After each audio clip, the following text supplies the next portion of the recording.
making friendships, and that was awesome because we asked questions about what was important in our courses and what wasn't. For some people, it was shocking. Can I say that? She was shocked because in her web development program, she was still teaching Dreamweaver, and we had to tell her, well, you shouldn't do that anymore, but you can. I'm not going to tell you you cannot. Yeah. No, I wasn't shocked to hear about it, but I was shocked that every college has made changes other than ours. It's just so great to get together. That is true. So this grade has helped us at least come together so we can talk to each other and we know what is going on. It's important to know. I'm going to give you some examples of what I've seen. And I look at things from the outside a lot so I can actually make some comments of what I see that is common across the region. One of them is people say, well, why should I change this? Let me look at what other people are offering. And then they go online and they check out Mesa, Miramar, and you name it, and they go San Francisco, blah, blah, and all of these other schools. And what they're not realizing is that what they're looking live is old.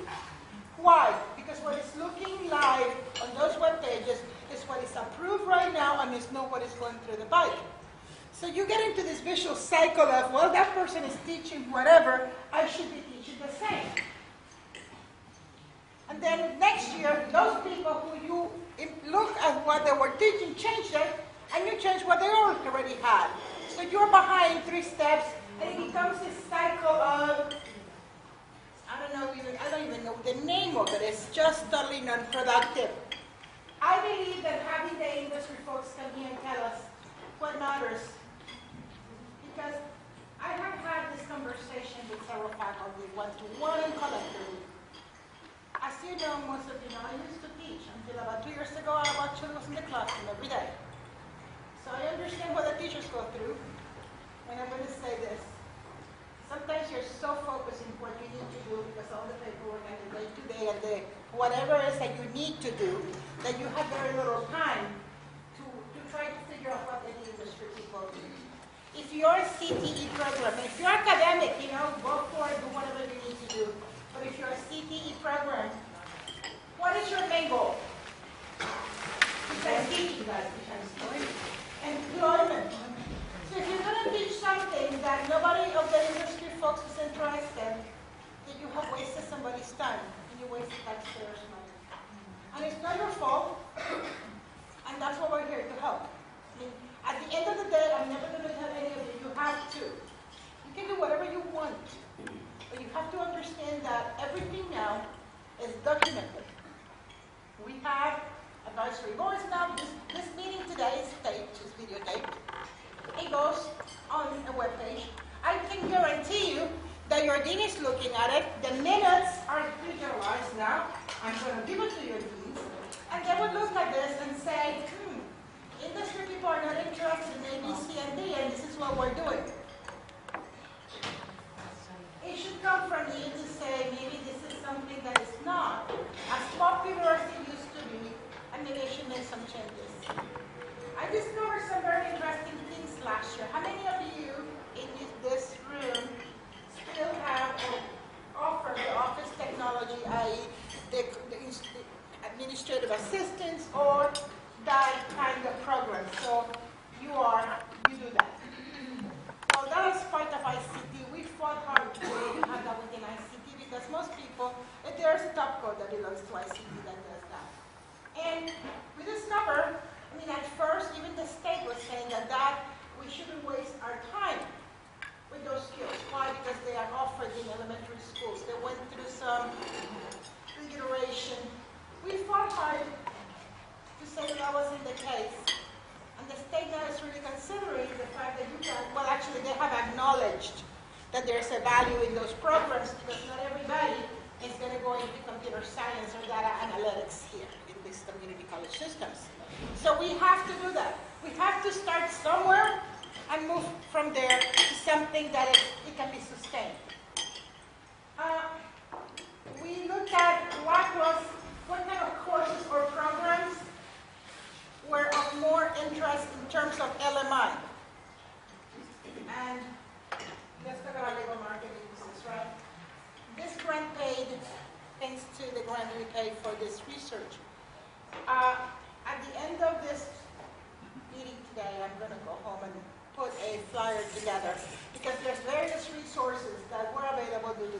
and I just wanted to have this conversation before I inundate you with paper. The League of Innovation, the Workforce Partnership, conducted this research. Basically, interview people, they talk to people, and they try to validate the need for certain jobs that were really not looked at. One of the big claims made by the LMI was that you had to have a bachelor's degree to go into any coding job. We debunked that. People can actually go to some coding work if they have the experience and the talent and they learn to do it. Bachelor's is not necessarily the indicator for that. We looked into what it was valid for networking. We all agreed upon that going into the CISSPs of the world at the community college level wasn't important. It wasn't as relevant. But that we should talk about some degree of cloud computing, and we have to be careful when we talk about that. We talked about Linux, and everybody said that that was of value. So all of those things that you need to put into perspective of what is in your course and in your program. Now, outcomes of the grant. You know, I looked at this, it's been a year and 4 months. And I didn't think that there were great outcomes. I mean, I look at things in perspective, but here we go. Last winter, 10 people went from San Diego to the Mid-Pacific ICT conference that is happening again this year. Hopefully some of you are going. And we co-paid for some of that. I mean, I contribute $6,500 for every one of these conferences. So people from San Diego can go and they can get their airplane and their hotel paid. So hopefully between that and what the National Science Foundation covers, that is available. So 10 people went, and that was good. Then for the Digital Media Educators Conference, I know several people. I know that Kathleen went because I was there. And several people went. And people learned a great deal from that, especially those who teach in the digital media area. And there were ideas. I mean, and I know that you learned quite a bit of what Linda, the woman from lynda.com, had to say. So we have learned in the process. There was a mini grant, and I know that people applied, some people applied. I know that Southwestern, I know that Palomar, Mesa, one more. Can't think of the name right now. The money just went. So I know that money was given, continuing it. Money was given for people to do special projects that were approved. In addition to that, what else did we do? We actually had 5 meetings last year. All of these activities are sponsored by us. So we have learned to talk to each other. It's actually a good thing. Other pieces, pardon me? Say that again? Job share. I'm going there. In the summer, I would have to talk to, everything. Success is measured in different ways. I look at success in terms of numbers. That to me is how I work. My mind works that way. And Leroy, where's Leroy? There's Leroy. Leroy is he's a qualitative kind of guy. He comes to me and says, "Gosh, you have to take a look at what we did," and he gets all excited about this stuff. And said, "It's all we learned and how much we could apply." I said, "But there were only 11 people going to that thing." And he said, "Yeah, but all the stuff that we did." And I'm assuming that some of you who are from Grossman, Cuyamaca, there was a gentleman who attended, and then I guess that I was told by one of the leads that he went and presented all the stuff he learned. Same thing applied to my campus. Some people went and they talked about everything they were. Sponsors, we were able to, and we have to give a big round of applause to Michelle because she was able to work through Qualcomm. Qualcomm actually had a community college day, and about 8 people attended. So please,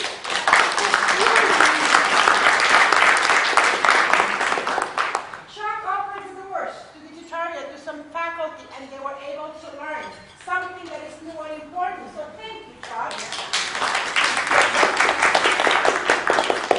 We had activities where we went to different colleges and we met with students. And we had small activities, panels, so the students would know what jobs are in demand. That was good. That's very good. And thank you to all of those people who did that and helped with that. So where are we going now?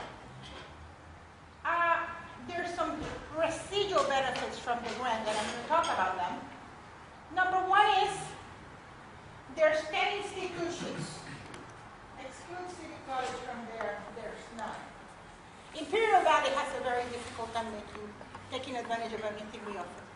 And it's like a different county altogether, and it is a different county altogether. So I took City College out. Why? Because my people can get stuff elsewhere if I have to find for another one. So how many of you know about Quick Start? How many of you know what Quick Start is? So if you don't know, here it goes. Quick Start is a company that does IT training. We were going to have a class, and I asked the world, what class would you like, and nobody agreed. I couldn't get 6 people to agree on a single course, and a single course of 6 people was going to cost me about $15,000.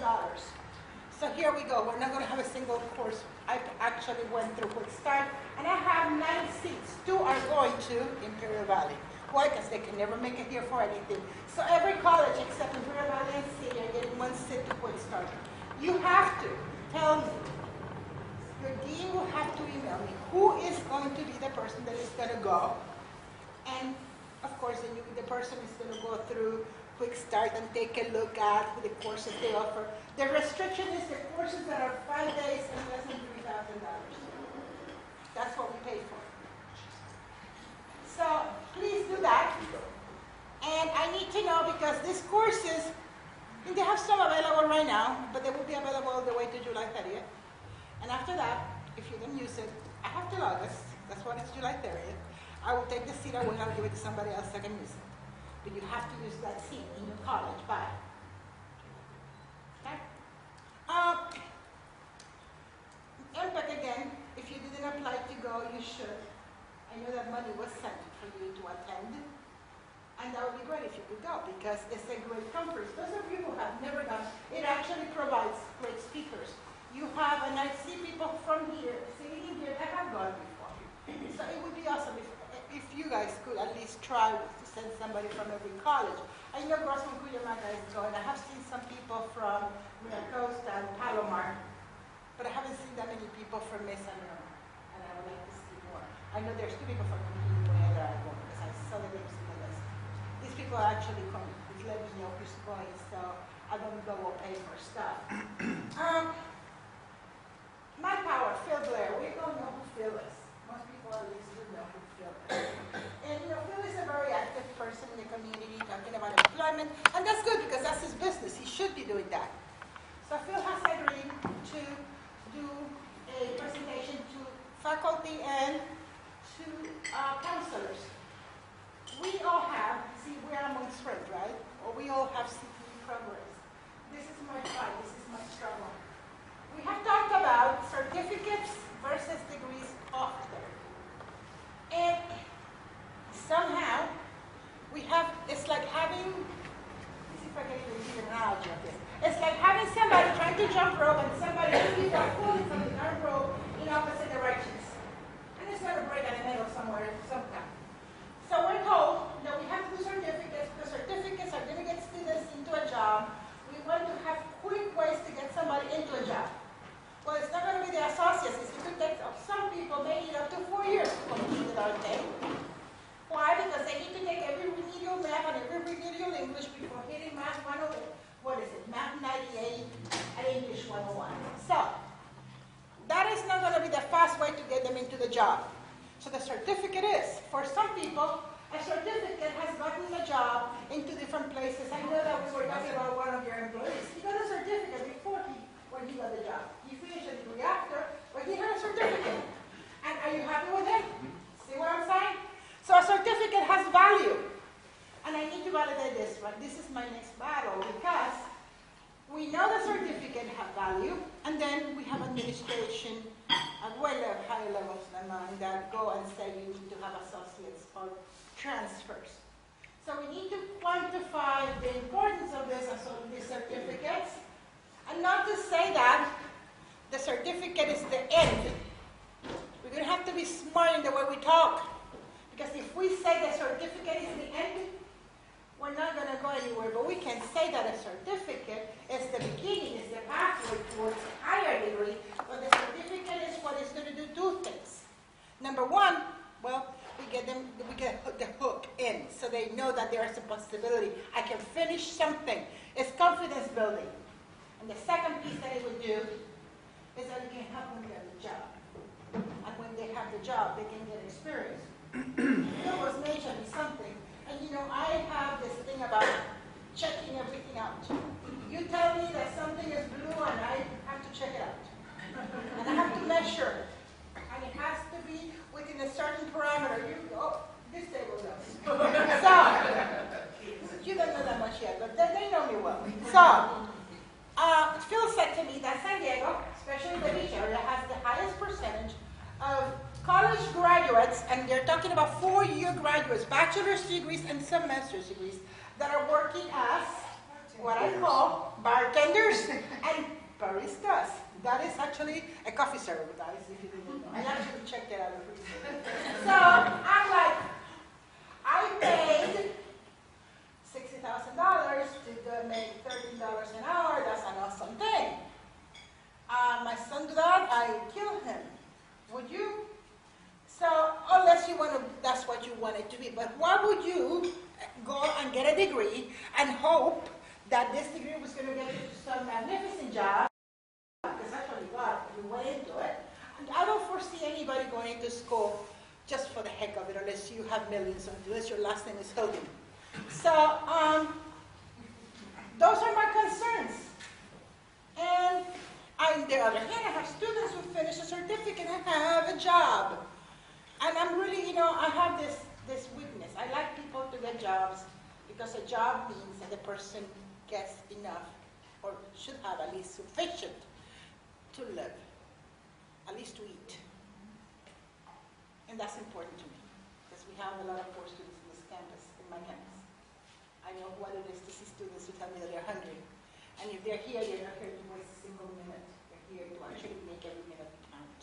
So if they're here, I ask them, what are you here for? So I can learn something and get a job. That's what usually I get from them. They don't go and tell me, because I want to explore the, I don't know what out there. Yesterday at the open house of the building, people were talking about the arts and humanities, and people had a big discussion about the arts, the exploration of the inner self. And I'm just sitting there going, oh, no. So I spoke very little and I said, well, here in BT, that's our building, business and technology, we're a little more pragmatic. Our job is to get people jobs. That was it. So no, we don't have that. So this is who we are here. If I'm wrong, let me know. Who doesn't believe that this is who we are? Okay, got to hear that. We're in the right place. So now, our next step is going to be convincing people that this is who we are, and perhaps a certificate is the beginning. It's not the end. It's the beginning for something that will lead towards a job. And at the same time, that student, maybe, not everybody wants to be in computer science, but they may want to do something that is computer science related. How dare them not be that way? I asked that for a long time. I asked. I'm biased towards that too. So, but I have to be good now, okay? So, it could be anything that leads you to a job. So, yeah, some people were, I remember one of my children when they said, I want to go into ceramics. And I looked at him and I said, oh my, are you going to die soon? So, but computer science or networking or office skills, they want to do it this way. Maybe at the end of the day, that's not what they want to do, but this is a stepping stone so they can do what they want to do. Another employer said to me, I value a great deal a person. Two people were coming to me, and I have this guy who got his degree paid by mom and dad, yes, to the loans, and I have this other person that came to me, and he worked, or she worked throughout the process, throughout the time. I would hire that person versus the other any day. Why? Because he showed me that he knew how to make sacrifices. So I need to, this is our job now, folks, is educate deans, vice presidents, and presidents. That is the name of the game. Okay. The associate's degree is important, and also the bachelor's. But what good does it do to achieve that if at the end then you're going to do every day, what do you want, coffee, regular or espresso? That would not be a good thing. Yes, sir? But I think also, too, Rose, I have people in my computer science class now, and there's one particular gentleman was in there, and he's just like, hey, I got my degree, But I've learned that I can't make money to sustain a family, so I know I need to get something in addition to that, to like, so now he's doing computer science. We Yeah. have that day in and day out. But again, But that could be a certificate too. I'm just saying, even if, I think we're just taking out just a certificate for a person to get out of the gate and learn, but I think there's also certificates for those that have 4-year degrees that come back and get like 5 or 6 for like that career change thing. I think that's also a worthwhile certificate. we have to deal with those too. Yeah. I agree with that. Yeah. I talk about that, and people look at me, are you serious? They do that? Yeah. And I said, yes, they Yeah. do. Yeah. I have a video. We did a video. And we chose a woman who's in Fox News. I'm not going to say who. And she's one of the anchors. And she said, well, it took me to come to City College to get a job. I went to San Diego State. I have a bachelor's, and I couldn't get a job. It took me to come to City and work at City, the new City. And I was able to get a job. I didn't know who she is, so I'm just going like it. She knows. So, and I showed it. And it's like, oh, that's one in a few. But that's just a few of them. The majority done. So I have to start getting numbers. So this is my next research project. I'm actually getting a survey going so I can actually survey the employers in the region. Also survey some of the students that I know have a bachelor's and came here because the bachelor's didn't do much.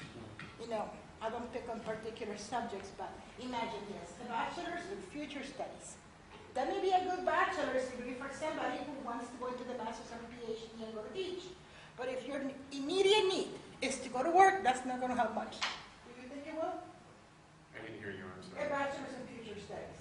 Well, do what? Exactly. Not necessarily, but That's my concern. That's my concern. Oh, another one. Somebody told me that they wanted to get into archaeology.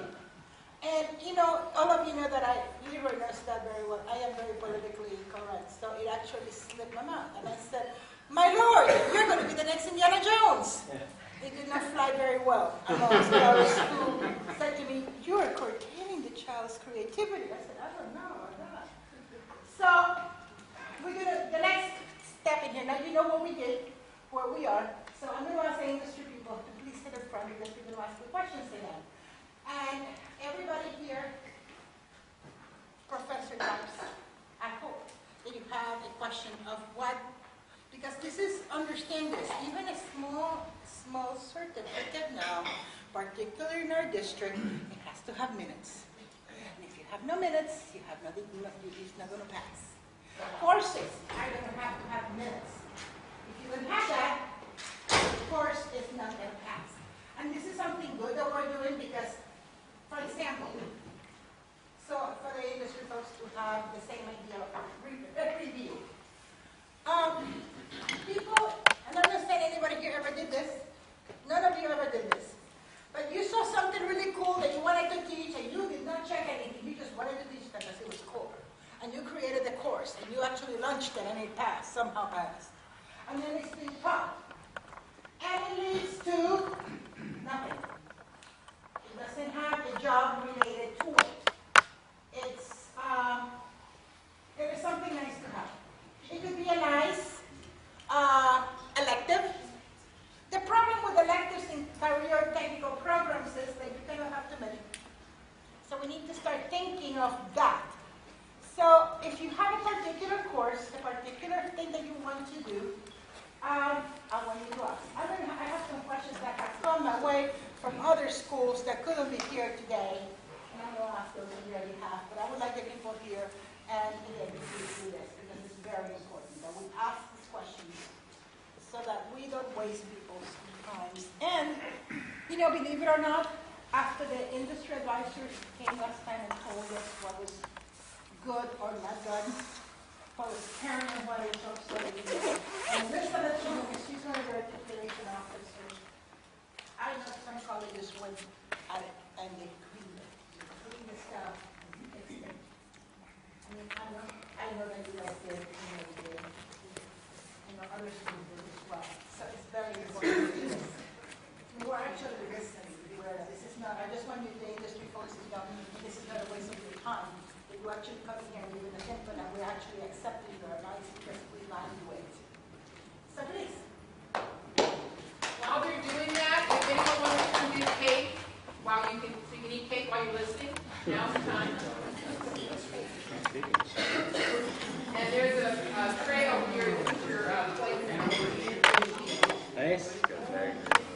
man.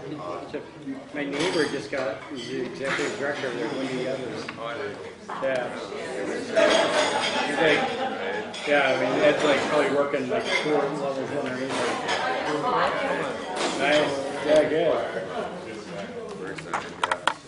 Very cool, good. I don't want to rant about all hours.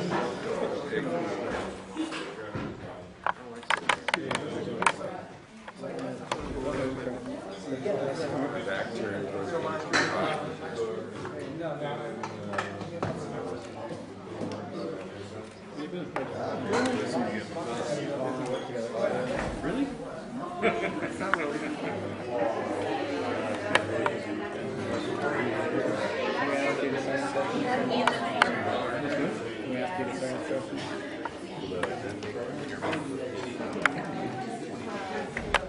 It's kind of curious. You're being mean to her.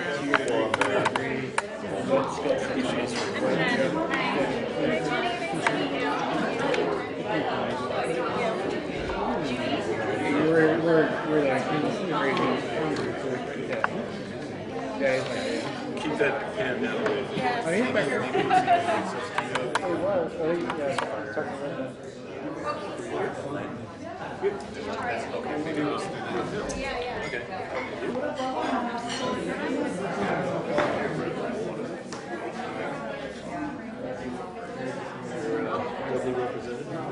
I am. I need some representation for the HR. Yeah. I'll briefly look at it.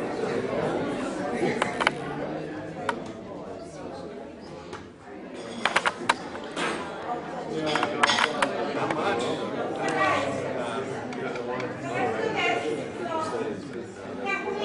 I have a question for you. I wish I had heard it so I could come up with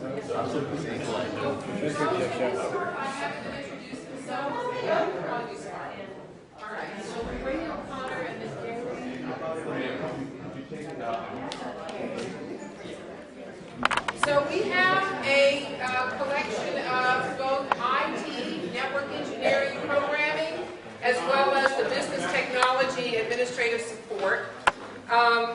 Evan Donaldson is with InfoSystems, which is a staffing and project management company in the information technology. They do a little bit of web development, a little network administration, and all things IT. Would that be about right? Good. Connor Networks is Cotton Traffic. Ben Moulton does training and network administration and works on a national level with a lot of government and commercial clients around the city. Jamal Rogers is a program manager with SPAWAR in what's called the Agile Software Development Group and is a former Booz Allener, but now is working with the government and has a background in network administration and program analysis. Digitaria is a digital marketing type of company, very elaborate types of web development that's used for outward marketing. Is also a graduate of City College and is very dedicated to being a part of the partnership that we need between industry and higher education. And so Digitaria, Chuck is one of the original founders of Digitaria and is the Chief Technology Officer. We're excited to have the City of San Diego. Gary is the current Deputy Director as well as the Information Security Officer, and he's got this long line of titles that come from the different certificates that he has. That was my first impression, that's why I called him otherwise. He is with the city's IT department. Booz Allen, we're glad to have Paul join us again. Paul was one of our original industry partners who came and offered input at the end of last year, which again was a motivator for some of us to go back and make changes in our curriculum. So thank you for joining us again. Paul has been promoted to Chief Engineer in this year, so being with us has actually helped him excel with his. We're excited to have Digitaria's HR manager here.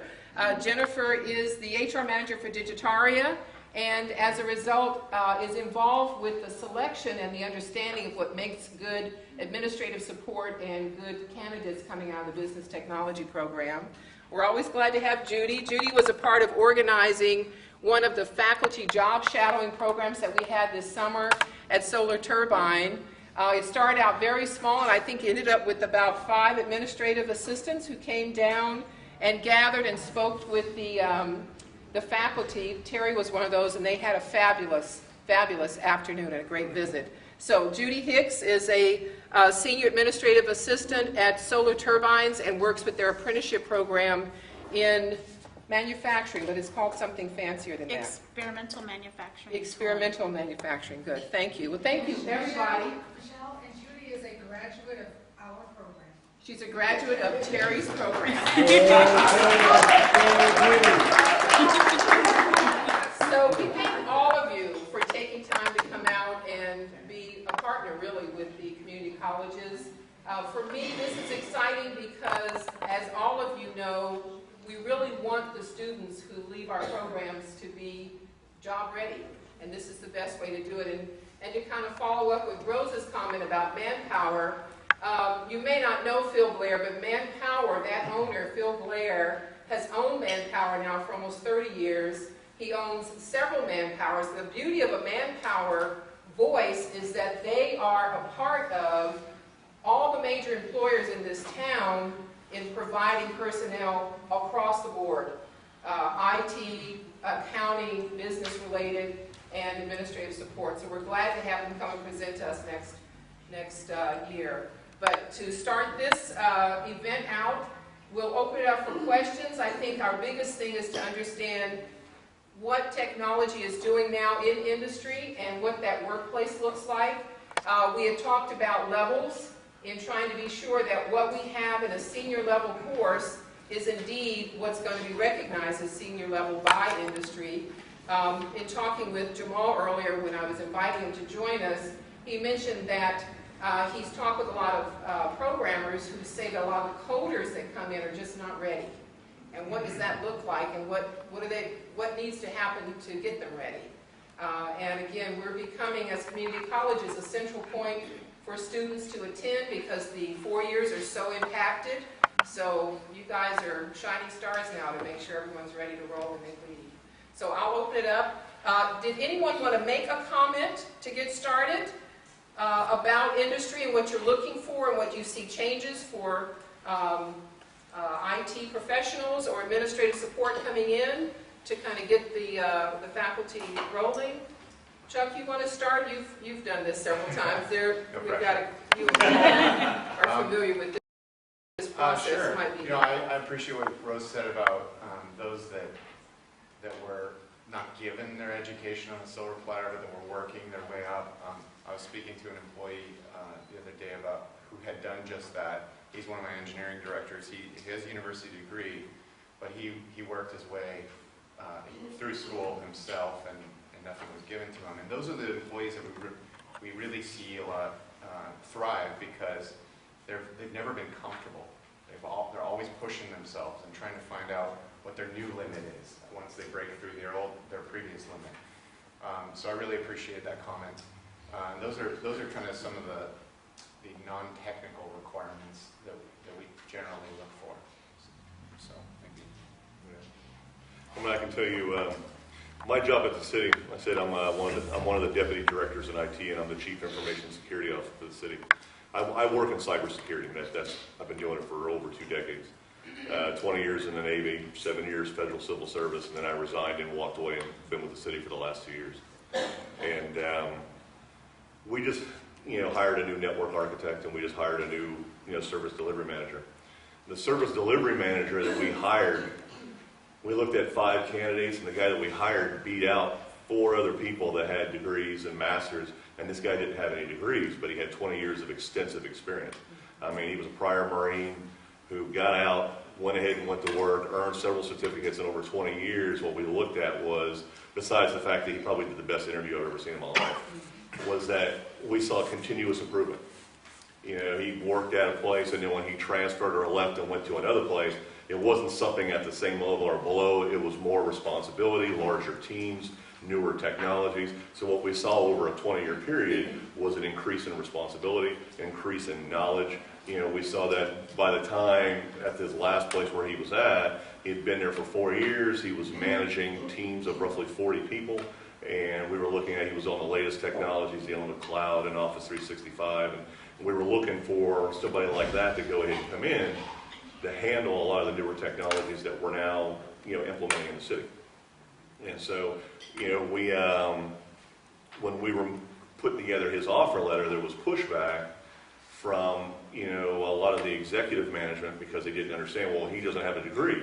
And we had to go ahead and document all of his training and his experience and explain that, you know, the three of us in the main IT leadership team for the department, I mean, our CIO, our network operations manager, and myself, we both have probably close to 70 years of experience in IT.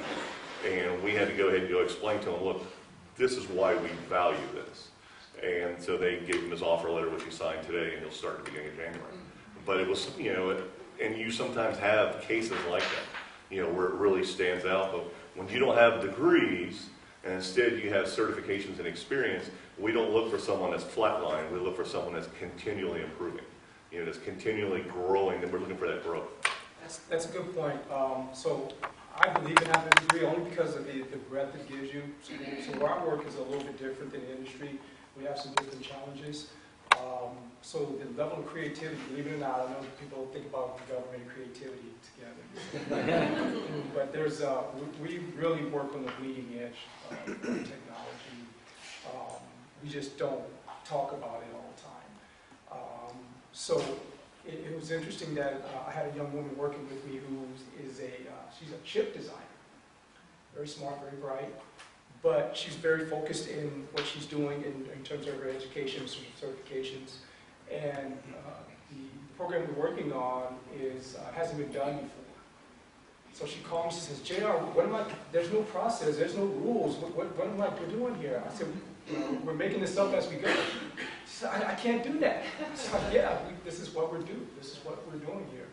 And the idea of being able to open up the aperture and have that creativity and that breadth and that broadness to be able to be comfortable when you're uncomfortable is something that I know that I look for when I'm looking to hire someone. So that creativity is really as important to me than having that technical background, because I can teach, or actually Rick can teach the technical piece, but getting her to feel comfortable to say, we don't know where we're going, but we're going to get there, we're going to document what we're doing and how we're going to get there, and we're going to make this concept, the conceptualization of a technology that doesn't exist a reality. So, I think, you know, from my perspective, something that really ties all of us together, both in terms of students who've come up and made their own way, as well as people who are creative, as well as someone who doesn't have a degree but had to show what they were doing. You know, from an industry standpoint, companies only hire people for one reason, and that's it, one reason, and that is because they need to solve a problem, one of their problems, that's it. And there's only really one kind of problem, and that's a business problem. Even in government, ultimately, it's a business problem. It has to keep things moving forward. The creativity you get from being self-taught, from working your way through community college or paying your way through a 4-year degree or whatever it is solving problems. Your problem is you're having to do it your own self. So, you know, that gives a little bit of a jump start and also provides a little bit of a crucible for folks to be able to demonstrate that problem-solving capability.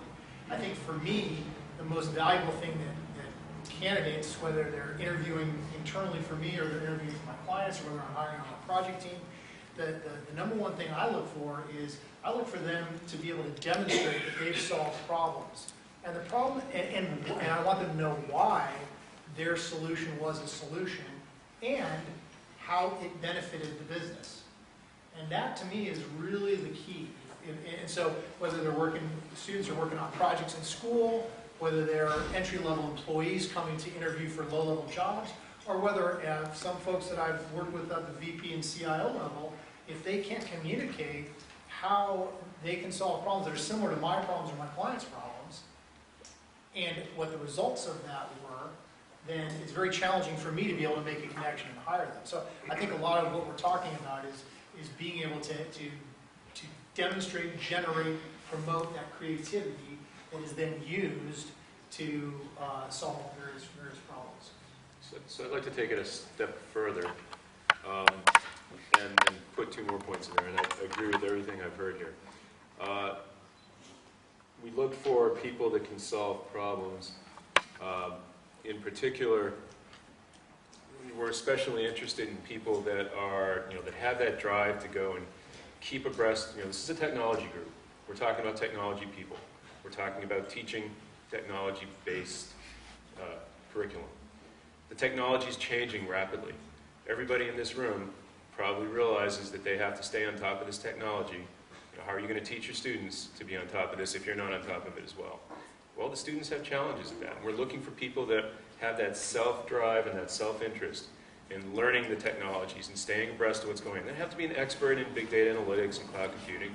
They have to be aware of it. They have to be interested in it. They have to look and see what's going on out there and what industry is using and have that interest. So there's a drive and that interest in keeping abreast of technology. And then the other thing, which if you've heard me speak last time I was here, this may ring a little bit of a bell, we're also looking for people that can work with others. So they can talk to people, they can work within teams, they can get requirements. Yeah, sometimes you get people that are going to get a bunch of equipment, go off in a cube and do their thing, but at some point they're going to interact with others. They need to be able to talk intelligently with them, they need to be able to collaborate with them, they need to be able to report their results. And sometimes they need to actually work with clients. So what you're saying is they need to solve problems without creating other problems. That would help. Exactly. So I have a question. So we heard solving problems. I love taking all this back to my students, and they love hearing, I could say it, but I'm like, no, here's the industry people, like, oh, the industry people say it. I could say it 100 times, you guys can come in and say it once. We've heard solving problems 4 or 5 times. I think, I agree, but can we peel back the onion when you say solving problems? Give me an example of solving a problem. So I got one. So I'm working cloud computing, big data analytics, which is even harder for the government because we have these security boundaries that we have to adhere to. So I'm in a room with a bunch of very smart engineers. I'm not an engineer. Actually, my background is in behavior, master's in behavior. And I asked all these very bright, high-end engineers to raise their hand if they can do cloud synchronization. Nobody raised their hand. So, I mean, those kind of problems, it's to be able to be creative. This is what I'm talking about creativity, because you can't learn that. If you teach Java and you need those basic skills in programming and development, but those are problems that require some real critical thinking and in-depth thought, and they're not problems that are easily solvable. So it takes a lot of collaboration, teamwork, and brain power to be able to peel that onion back and say we have a solution for that. It's just not easily attainable. So when I talk about creativity, I look for people who can. I don't want to use think out of the box because it's so much of a cliche. Mm-hmm. I always like to use bleeding edge because it's beyond the cutting edge. We have cloud. You can build a cloud in your house right now. They have a box you can just plug in and connect to your internet, and voila, you have cloud. You can actually reach it from anywhere, from your phone or your tablet.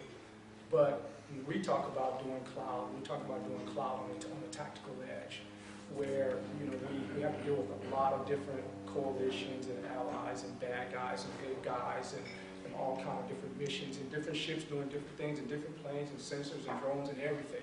And all these sensors are being fed into a cloud to be analyzed.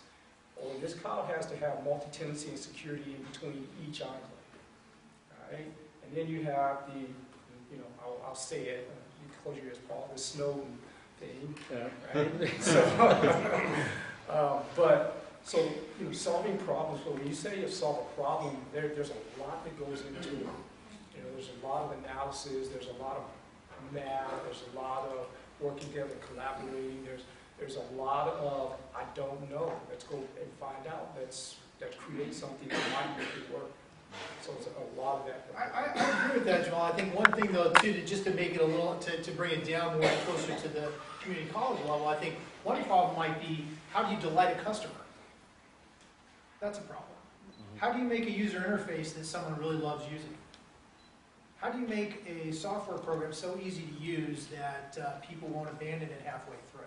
How do you make a web page so interesting that people will spend more time on it? These are problems, right? And these problems take creativity, and it may be maybe some of it's more of a marketing creativity, or maybe a little less of technical creativity, but it's creativity nonetheless. So I think these are the kinds of problems that a lot of my clients would be thrilled to have solutions to. That's a good point you make. So I guess I'm going to pose a question to the audience and to you guys. What do you, when you're talking to your students, and you talk about creativity, what do you think about teaching them when that subject comes up? What type of path are you taking them down when you talk about creativity? What tools are you guys using? I'll usually put them in teams and let them compete against each other. So like, the one thing I just did this last week in class is like the website creation Weebly. And it's really easy to put it out there, but they have to think about businesses. And they had thought about, like one of the things they had was like this phone charger. And I thought this was a cool, ingenious thing. And they said, what about if you made an app that would turn itself into like a charger? And it's probably, you can't do it, but it just did that creativity and thinking about it. But just like, oh, it's kind of cool you guys thought about that. I have two students in my class are doing a Kickstarter project now for this thing called Take in Charge, where you basically have like red box, but you get like this phone charger thing out, and you plug your phone in, and you can dump it off at the next place, at the next airport. So it's kind of cool. But I mean, when I usually try to say, hey, you guys have to work in groups. I know you hate it, but you can't. Somebody's got to pay you, so you're gonna have to work in a group sometime and collaborate somehow. So. Let me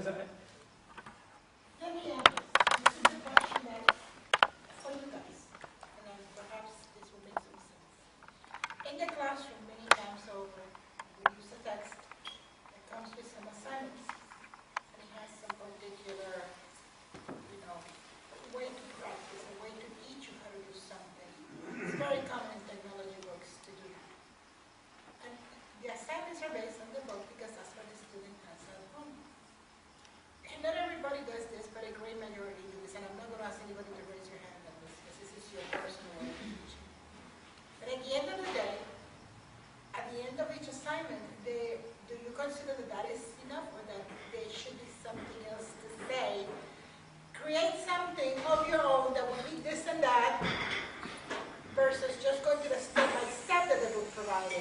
Going outside the box of the book. Because in reality, at the end of the day, we could have, let's say that every 10 units, 12 units, whatever units that they have, because the books are divided into units or chapters or what have you. So the practice is traditional. You go through the book, do the exercise, and you learn that competency because you practice, let's say, formatting something, or you practice an if-then statement, or you did something that did whatever, or added color, removed color, match color.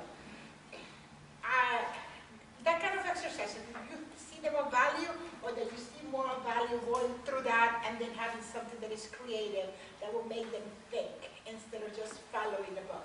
That is what I want to know, because I have arguments from different teachers that, well, we have standardized. Standardized is a very way to say, I have quantified this and this is the way it goes, and it has a rubric, and I am not going to be flexible because this is what I'm doing. Yeah, but Rose, I think the textbooks teach you the words, and then the projects allow you to use the words to write poetry.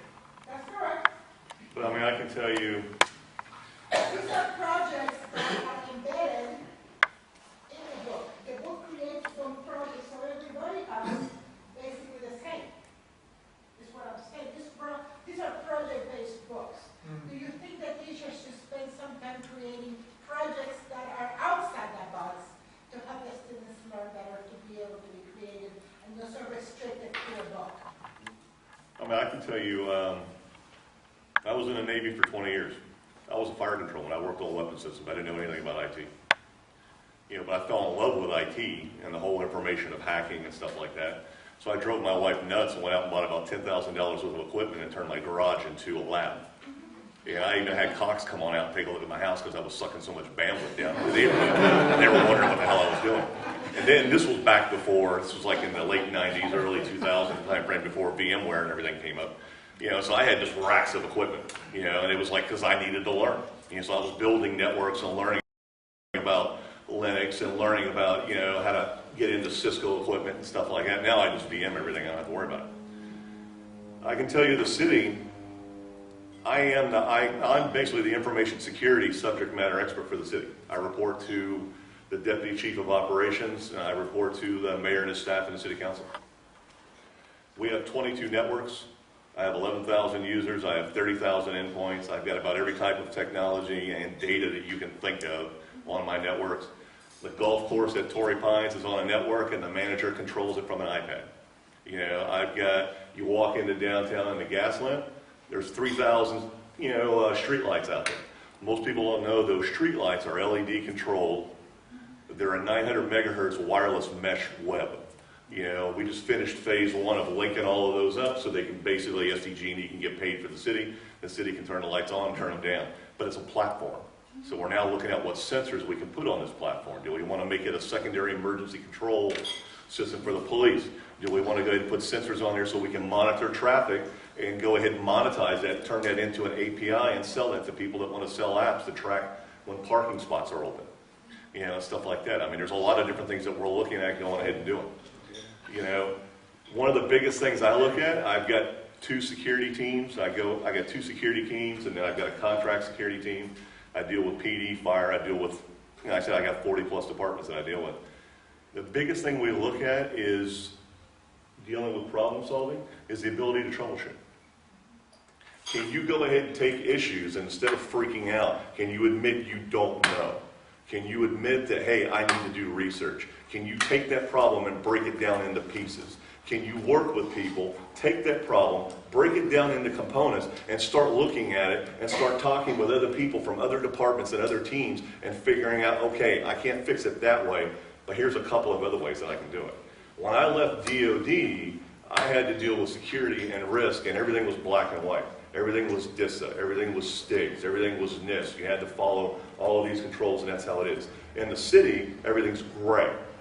One first day I walked in and I started my job and I'm talking with the CIO, I asked him, what security framework am I supposed to use? How am I supposed to rate all this stuff? And he looked at me and he goes, it's best practice. You're our information security, you're our chief information security officer. You tell me. And I'm like, you gotta be kidding me. No, it's up to you. What do you want to use? So I'm using ISO and I'm using NIST, and I've had, the last 2 years, I've written more policies than I can shake a stick at because everything there was verbally, didn't have anything written down. But it's like, what it comes down to, though, is you have to be able to, and a lot of times we look at guys, I deal with people who come out with a master's degree in cyber and they're idiots because they do not have the contextual framework to take what they've learned in a book and actually apply it when their network's being hacked. When Anonymous comes knocking and someone's beating on their network and they all of a sudden don't understand that, hey, you need to go ahead and break off that subnet and let it burn because the rest of this stuff needs to be protected.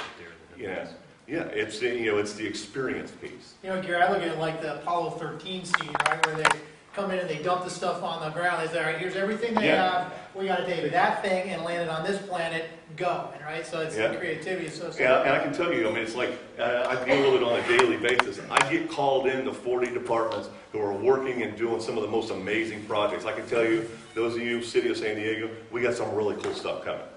But and a lot of times I come in and I'm not allowed to really tell them no, but it's like a lot of times what I do is I tell them maybe.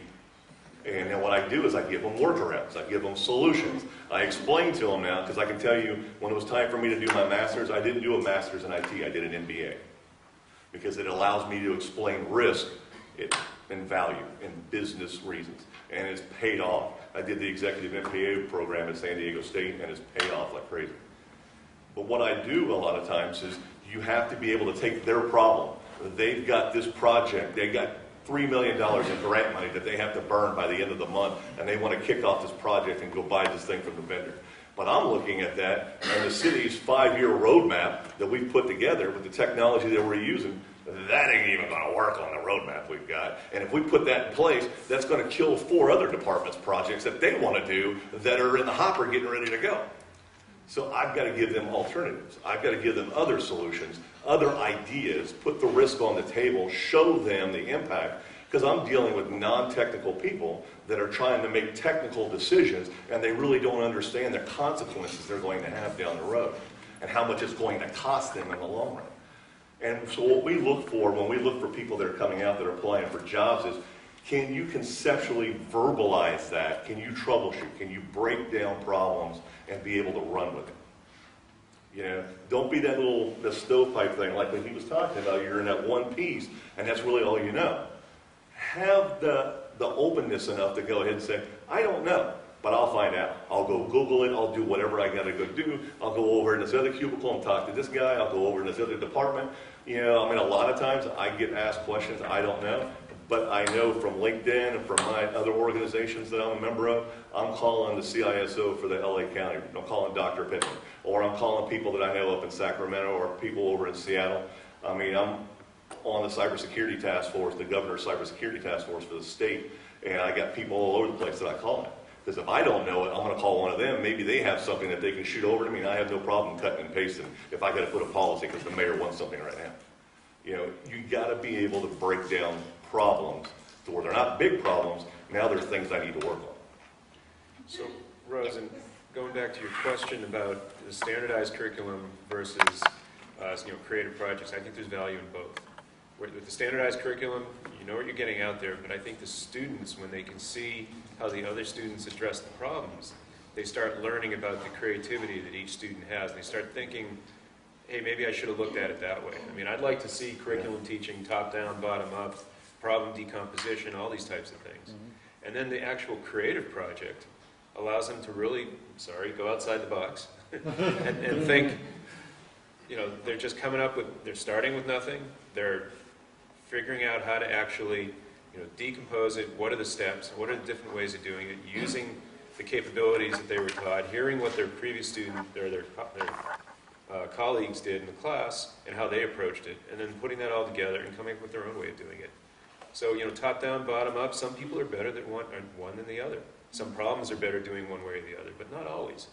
So if somebody's really good at bottom up approach, you know, let them explore it and go into it on a project that, you know, outside the standard curriculum, which maybe was doing a top down example, let them go explore bottom up on a creative one. What do you think, Judy?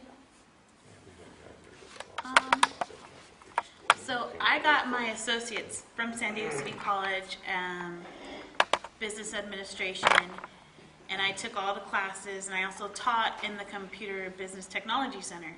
So then when I got a job at Solar Turbines as an admin assistant, everything I learned was completely different. When we went through the books, most of the books were step-by-step, please go open, you know, but everything I needed for my job, I wasn't even taught. I had to get books, and all the books I would get never had anything like pivot charts, and, you know, I mean, at City, there was just briefly talked about like mail merges and merging things in together, like Excel and Access, and having everything together. So then when I go to the job and they're like, okay, you got, and I have a bachelor's also in information technology management. So when I went into the job and they're telling me, Judy, you need to do this, and I was like, oh my God, Google. And then, so then I had to teach myself all over again, and me feeling like I knew everything going into the job, I was here stuck like, oh my God, I knew nothing what to do. So, you know, I think helping students in the lab, you get people who feel entitled when you go into sitting in a classroom and you have people showing you what to do. At the end, sometimes people don't know that they don't want something pretty. They just want it straight to the point. They don't want like these pretty little borders and stuff like that. They want their memo. They want it now. They want it, you know, clear cut. I know I had to train a new admin the other day, and her grammar was really bad. So it's about spelling, not using little happy faces in emails. like it's funny, you know, but honestly, I get so many emails from my management that say, Judy, can you check this for grammar? And I'm like, are you kidding me? You guys are upper management. Come on, guys. And it's really, really strange. It gets ugly because you'll have people that are that have to go ahead and do, you know, especially if you're working in technology, you're used to abbreviating and talking with each other. But then all of a sudden, you got to talk with somebody outside of technology, and you're trying to make a point across. You're trying to get funding. You're trying to go ahead and get a program or a team, you know, kicked off. And you know, you look at some of the letters, and it's like you said. I'm just like, what is this? You know, and it's like, and sometimes we go ahead and we look at it and we're trying to guess how old the person is. Because we found that if they're in their 20s and early 30s, it's just out the window. I mean, and it's like they're doing a Twitter feed. It's like they're texting. Yeah, it's like they're texting or doing a Twitter feed, but it's an executive letter, and you're asking for $500,000 to do a project. What do you do? You know, and it's like I've honestly had to call, you know, somebody's deputy director and say, you guys might want to relook at this because, you know, this ain't going to go over very well. And you know, people freak out when they realize, you know, what almost got submitted. It's funny what Gary you say that. That's kind of a lost art because where I work, it's the same thing. Everything is abbreviated. I mean, the Department of Defense has an abbreviation, has abbreviations. Yes. Right? But believe it or not, we do a lot of writing. Technical documents, transition documents, funding documents. I just did a small business research, and we call it a SIBR. It requires a lot of writing. You have to explain to your funding people, the people that you want to fund this small business research, why you want to do it succinctly. It's got to get across. You got to think about these people. They're not technologists. Right? So you have to really explain to them what you're trying to do in a layman's term. So it's becoming something that's lost unless you are an English major. You know, it's interesting. It's part of solving the problem. I mean, if you're the best if you're the best solution in the world, and you can't explain to someone clearly how you're going to solve the problem, or how you solve previous problems, then it's pretty worthless. So I think that we're talking about communication here. Communication is the flip side of problem solving. It's how you communicate that solution to others. And I think that's very, very critical, especially in technology. Jennifer, you work in a company that hires both programmers, coders, as well as administrative support, marketing, and business analysis. You guys do also. Yep.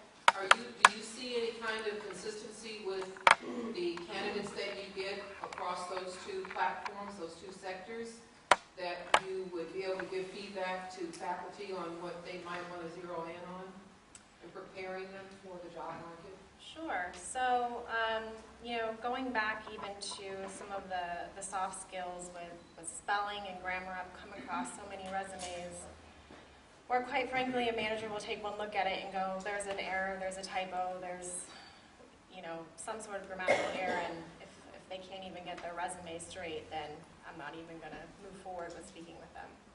Yeah. So, it all starts with the resume, making sure that that's very clean and organized, and scanning it, having multiple people read it. You stare at a document over and over again, and you're so used to looking at it that you're going to miss things. So definitely having other people take a look to scan it as well.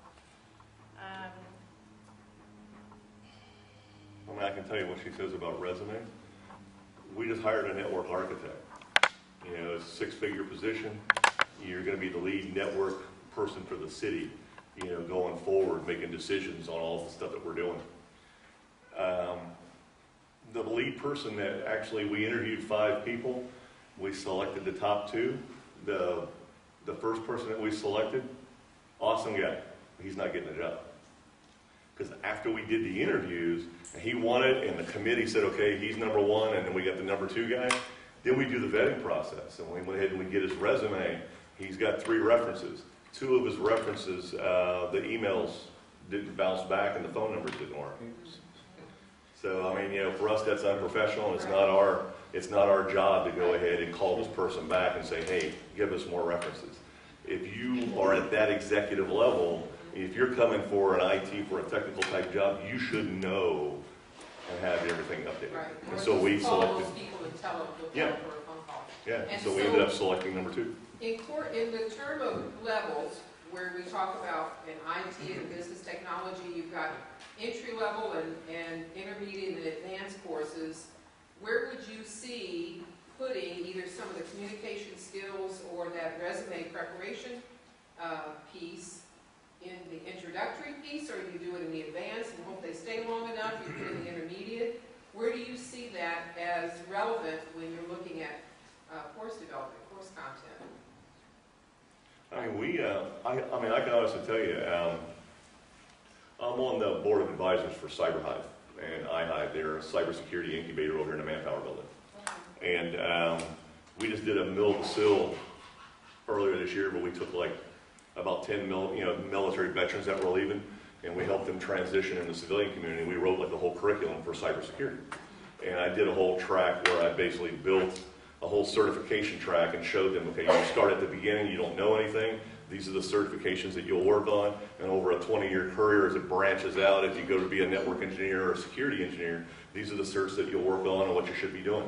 And then along with that certification map that I built, I also built one showing my career path so they could see things that I've done over a 20-year period. But I also did a document explaining what they need to do if they're going to work in the cyber community, what organizations they need to be members of, how to use websites to go ahead and start networking, and to go ahead and start taking a look at it. Go up to dice.com, look up network engineer. That position looks good, you like that company.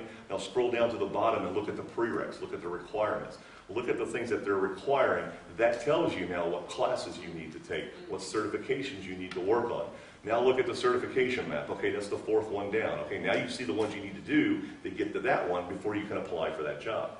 You know, and so I basically spelled it out. I've spelled it out for them to kind of give them a map, because a lot of vets, when we come out, you know, we're used to working long problems and dealing with issues that aren't going to be done now but will take time.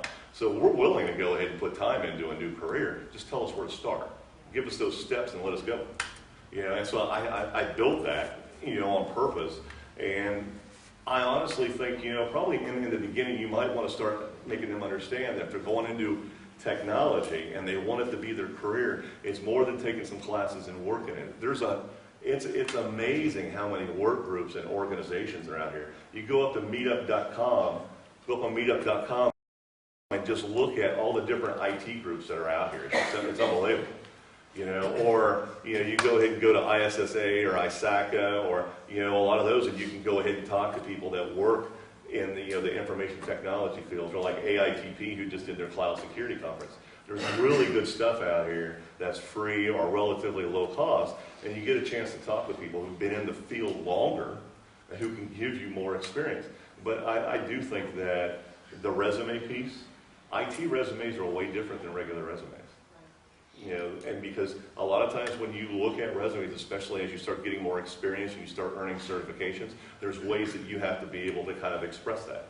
You know, I mean, when we're hiring network engineers and stuff like that, there's certain things that I'm looking for. I'm looking for that continued growth, you know, not just in experience, but also in education and in certs. I'm looking at, you know, not the up and then down, but, you know, have they gone ahead and been looking for more responsibility? Is there gaps? You know, we've hired people that were a network engineer, broke off and did real estate for a while, and then come on back to the fold and kept on going. You know, I mean, we've seen that kind of stuff. I'm sorry.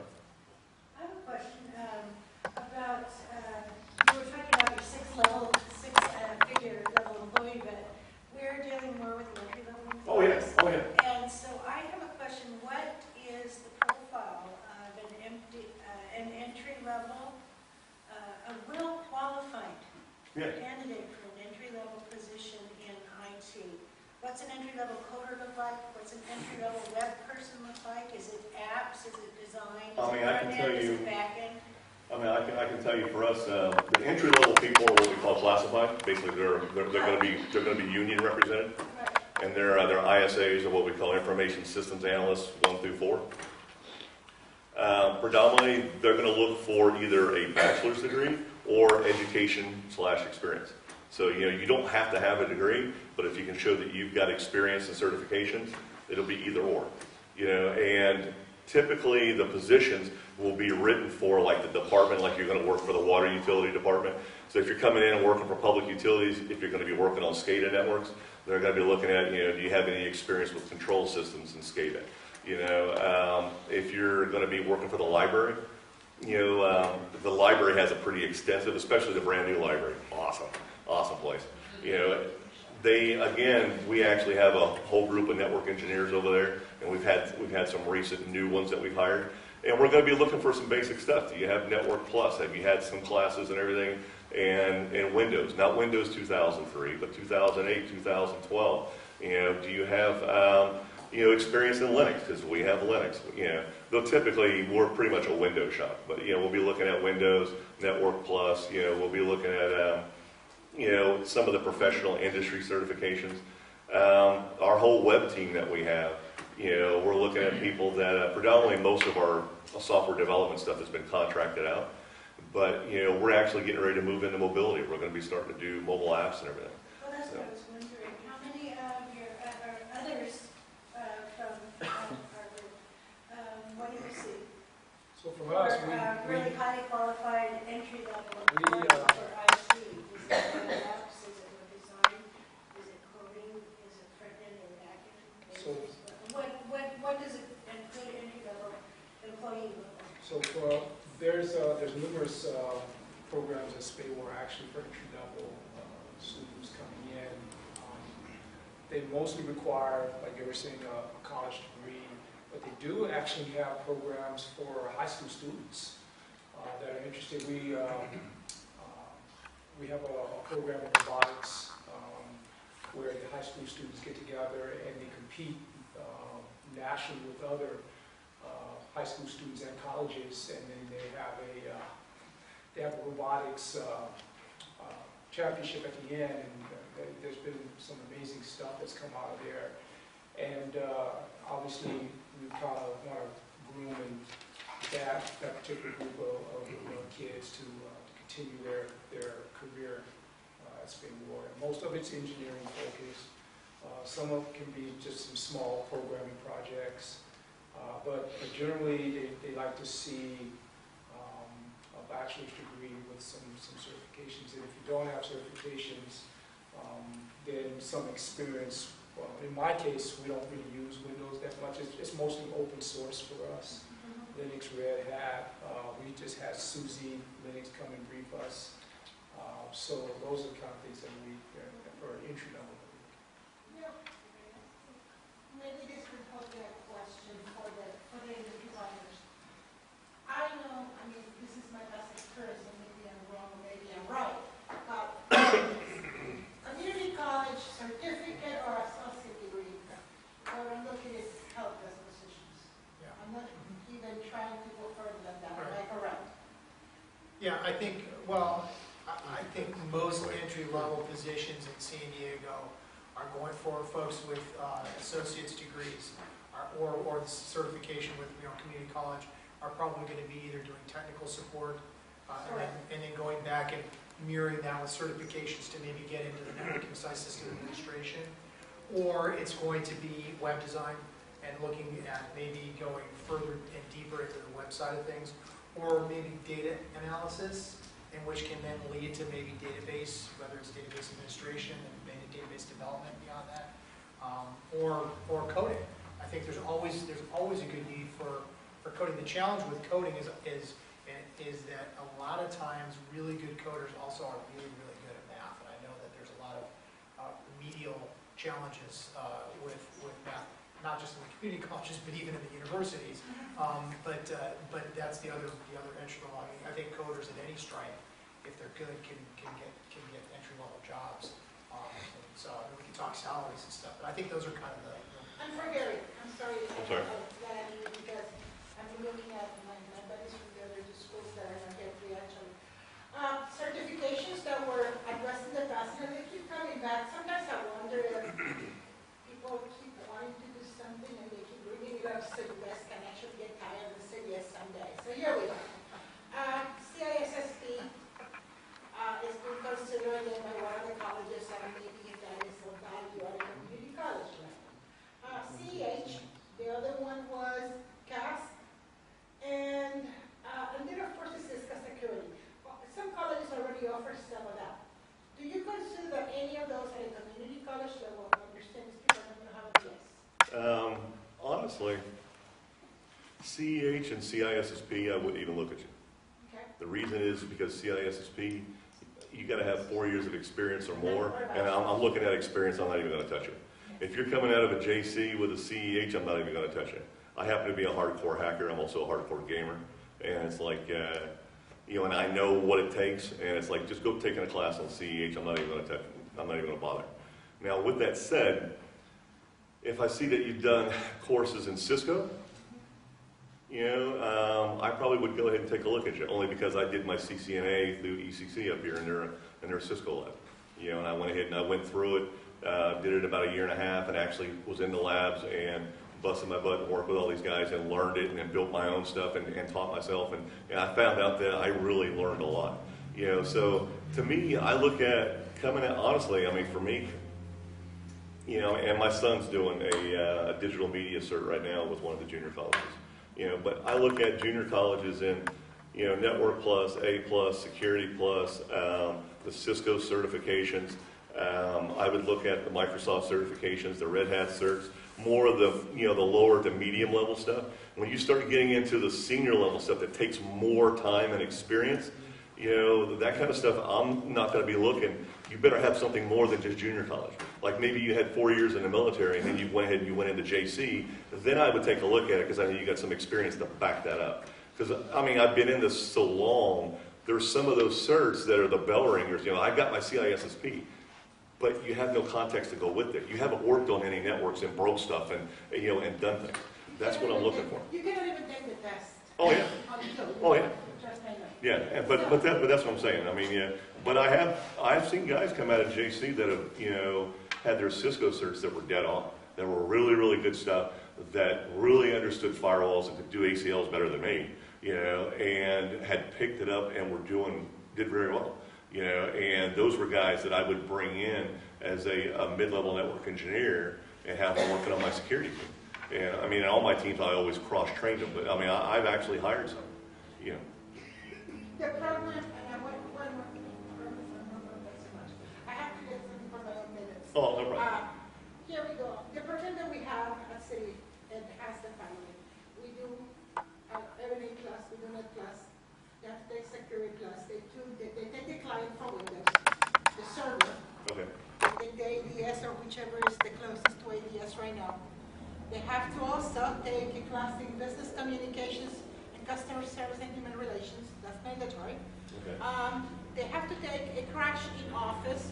Basically, it's a very small class in office that has all the pieces because you never know. They may get a question one day of how to, or you know, not everybody is good at that.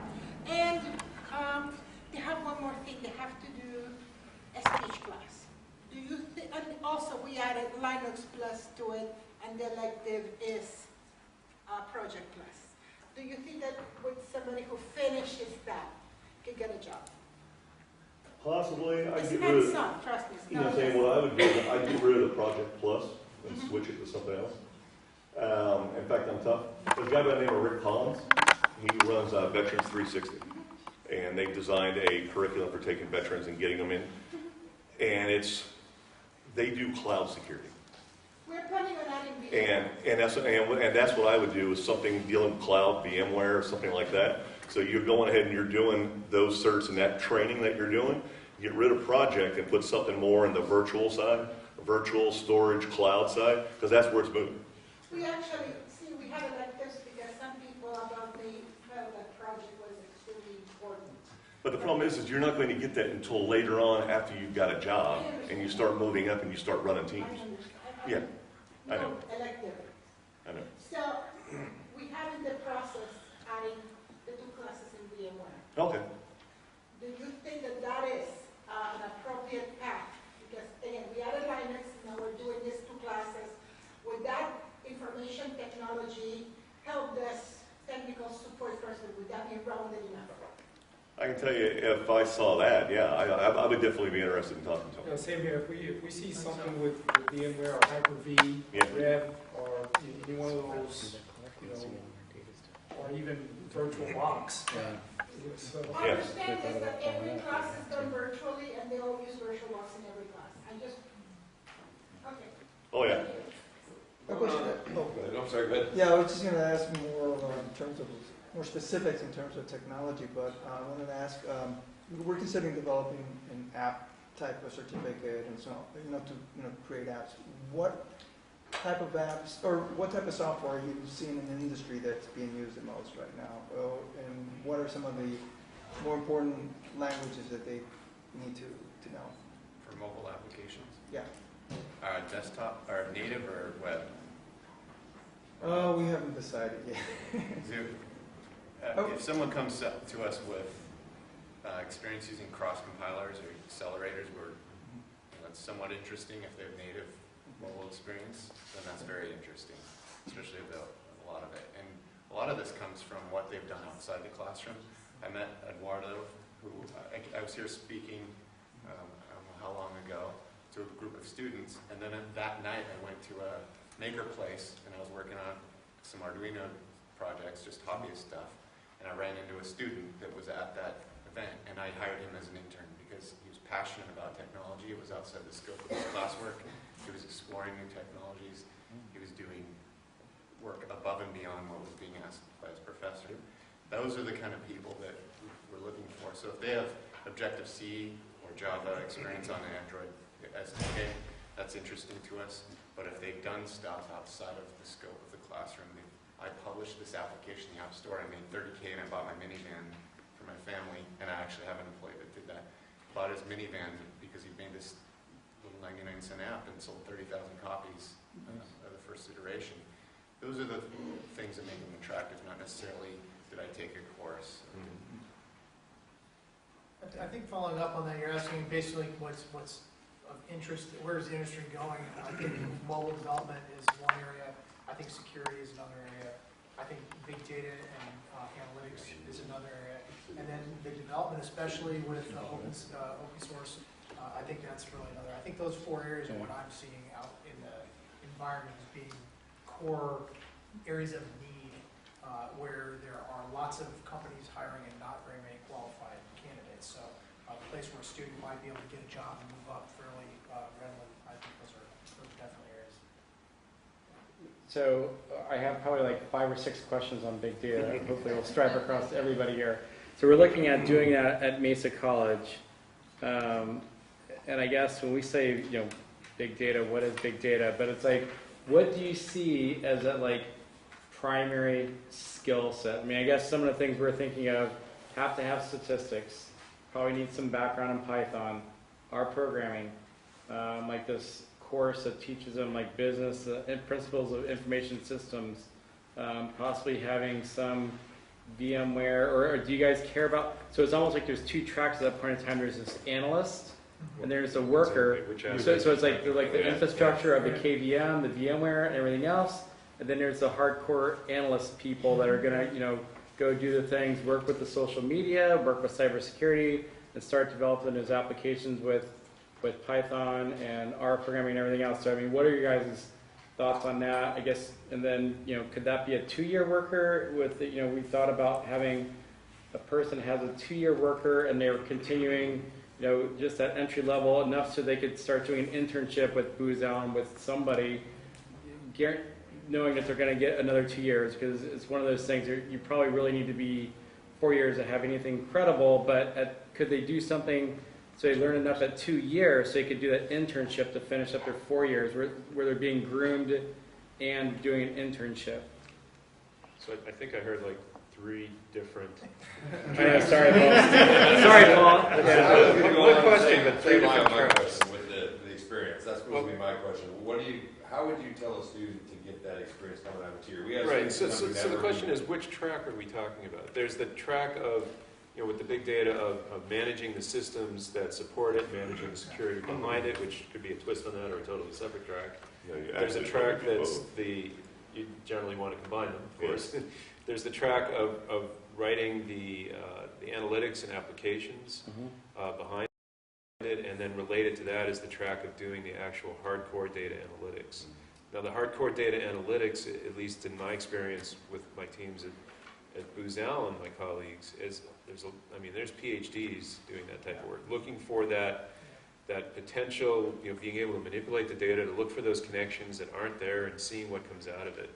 that, though, those folks are supported by developers, and they can be folks, not necessarily with the bachelor's degrees and with certain degrees, that can program in the right languages, take the direction, understand what the data analytics leads are talking about, and do some implementation of that. Well, and I guess, I would suspect that there's probably like some, depending on, there's probably, we talked about like probably at 9th grade, there's probably like 3 or 4 tracks I talked about there. Is there like some, what would be great is to have some, if you guys could suggest like maybe those 4 or 5 classes, and no matter what you're doing, you're going to need these 4 classes, and then from there you branch out on a different tracks kind of thing. So would there be that core 3 or 4 classes? Like, I would think they'd have to have statistics. I mean, there's, you guys know Coursera, right? Mm-hmm. John Hopkins up on Coursera has a big data track, and they have like about a 6-class track for someone that wants to go ahead and get a cert in big data. I think that's free too, right there. Yeah, that's free. Yeah, That's free. And then you can pay some extra money if you want to go ahead and, and make it count. But they actually have classes kind of set up, and it's using Git and doing R, and it has the whole thing set up. And so that may be a place to start to kind of see how they laid it out for someone quick and easy within like a year to knock out these classes. But that's the But I only mean, one I've seen. what do you guys need? I mean, what do you? I mean, it's like Jamal. You guys are gonna have like. We just hire these guys. I mean, it's like if you look at like Chuck, you're doing social media. Paul, you're doing all kind of crazy stuff. Gary, you're doing crazy stuff. I know what Jamal's doing over there as far as pulling all the analytics and everything else. But it seems like there's that core set. No matter what, it's still kind of like big data and doing that analytics. So big data. So the whole cloud instantiations and big data is really a Google, Yahoo thing, and it was really born from wanting to do analytics. I kind of call big data looking for a needle in a haystack of needles in a giant field. And so big data is really about trend analysis. And now there's a lot of technology that goes in, like Gary's talking about Git and R and Hadoop, HDFS. We use Puppet for scripting. We use Ansible for software distribution, Docker for containerization. So now you're talking about developing this stuff in some kind of cloud because you need the computing power to crunch all of that data. Really focused on open source. Yeah, it's really because the whole thing about the data analytics is it's untagged metadata, right? It's not data that's tagged. So you got like regular relational databases, right? They have these tables and things like that. Well, big data is not that. It's got unstructured, untagged data, and it could be all kind of data. It could be just regular information. It could be metadata from video and still pictures. It could be data that comes from communications. It's just all kind of things, and there's a lot of pieces to it, and that's why I work with Booz Allen a lot. Actually, I have several people on my team, and you have PhDs literally crunching, looking at that analysis. So we have a couple of really smart guys that that help me kind of get through that. There's just tons of moving parts to that, and I think at the junior college level, it'd be difficult to get there. You can do some stuff because we do Java. There's some Java stuff. There's some JBoss stuff. So if you want to go on Red Hat and get a certification in JBoss and learn how to put things in JBoss as a container, that you can do that at that level. But to get to where you're going to be able to get a job is kind of difficult. Well, yeah, that's what it seems wrong. I mean, we're obviously not going to put out a PC, but what if? So, but I mean, in the whole Internet of Things and a big, everything's going like the 900 megahertz circuit. It's like we're going to need a ton of workers, and they have to start somewhere. So, could there be this 2-year data worker that's essentially. If you're doing like the plumbing behind the scenes, Yeah, if you're working on the cloud and the VMware and the storage That's the array. key. It's not the Yeah. analytics, it's That you what's could do in the 2 thing years. that's the key behind the analytics is the data, right? Whether the data has to be, go from point A to point B, it's gotta be secure, it's gonna be, Yeah. it's gonna be the people that are behind the connectivity, behind the security, behind the, I think that's where. Yeah, I mean, if we start looking at cloud, we could look at infrastructure as a service, platform as a service, software as a service. I mean, where do you see but I mean, we eventually need to grow these people to be analysts. So how do we, where do we start? They have to start somewhere. I'm going to ask the question in a different way that I understand it. I understand where we're going. See, here's the school. We have done, there was some, our vice chancellor, early development of the state had this big thing about big data. And there was some research done. And what these people are telling you is the truth. The industry said, we would not hire a community college person for anything related to big data. It would be the back end, but to touch it, we want a PhD. And that was very flattering, it was very straightforward. They want people who can do certain things that are out there. So that's that. Let me ask you a question in a different way to the people. We currently offer at the community colleges an introduction to programming, whichever language we choose. It could be Visual Basic, it could be Java, it could be C. And then we do an intermediate language, whether it's Java or C, and then we do the object-oriented, and then we do some advanced. Do you consider, and this is what I'm going to say, we did this because last year I sat with some of the partners and they suggested we could do this. Some of you know my background. I actually have I went to programming school. I got the thing in applied mathematics and computer science. So I know a lot of math, trust me. And the computer science I had to learn on my own because the title did not match. So, and in terms of programming, the language is irrelevant to me. And some of you told me maybe they can take 3-4 classes in the same language, or they master the language, so they know it. So they're good at it. And then maybe they can venture into other stuff, but to get a foot in the door, if I were to give an intro to Java, an intro to C++, an intro to Visual Basic, I'm just creating a jack of all trades. I can barely do something, a calculator. But if I can get somebody, and Dr. Foreman here teaches that stuff, he does Java, and then, of course, he also does the C, the C#, he does the advanced and the intermediate. So at the end of the day, and I believe that Chuck, you came to the class that actually is doing C right now. So they go at a series of classes in C, and they know C well. So they could go to your company or to whomever is doing big data, and at the end they have somebody who wants them to write a small subroutine on C, and these people can do it. At least that's what I was told. That if we provide that, you guys will be willing to hire. Is that still the case? Well, in big data, you do have specific languages that you're targeting. Like you mentioned Python, R, and Java. Right. But just knowing Java doesn't mean you can plug into a big data team. You have to have back experience with Hadoop, for instance. Exactly. So we or need Flask. Hadoop. Yeah. So I mean, we No need SQL database. like Pig and Hive and Hadoop and everything else. I mean, so I mean, it'd be good to know what do we need. Well, by the way, the other point is I think that having mastered C would allow someone to learn Java easier than an intro to C and an intro to Java. It's like again, I use a poetry example. If I took a year of German, a year of French, a year of Italian, a year of Spanish, I wouldn't be able to write poetry in any of those languages, would I? And please, The only thing I'll let me tell caution you there- this, I wasn't saying that the C, for C was just something we chose. Yeah, it doesn't matter. But it wasn't, the intent wasn't be there. For us, the intent So was not Paul, that. correct me if I'm wrong, but Well, Jamal, can you give me just a second? The only thing I want to caution there, because it's sort of a pet thing of mine, we're talking about C, we're talking about languages. First of all, learning C does not allow you to learn Java very easily. Object-oriented programming is very different. Okay, so starting with object-oriented programming will allow you to learn other object-oriented languages. I've seen too many people write Java and it looks like C code. So, and frankly, you're not taking advantage of the capabilities of the language. Classes, Yeah. So that's one thing. The other one is languages are one thing, but learning to program, learning again to decompose a problem, learning the logic, learning to think about it.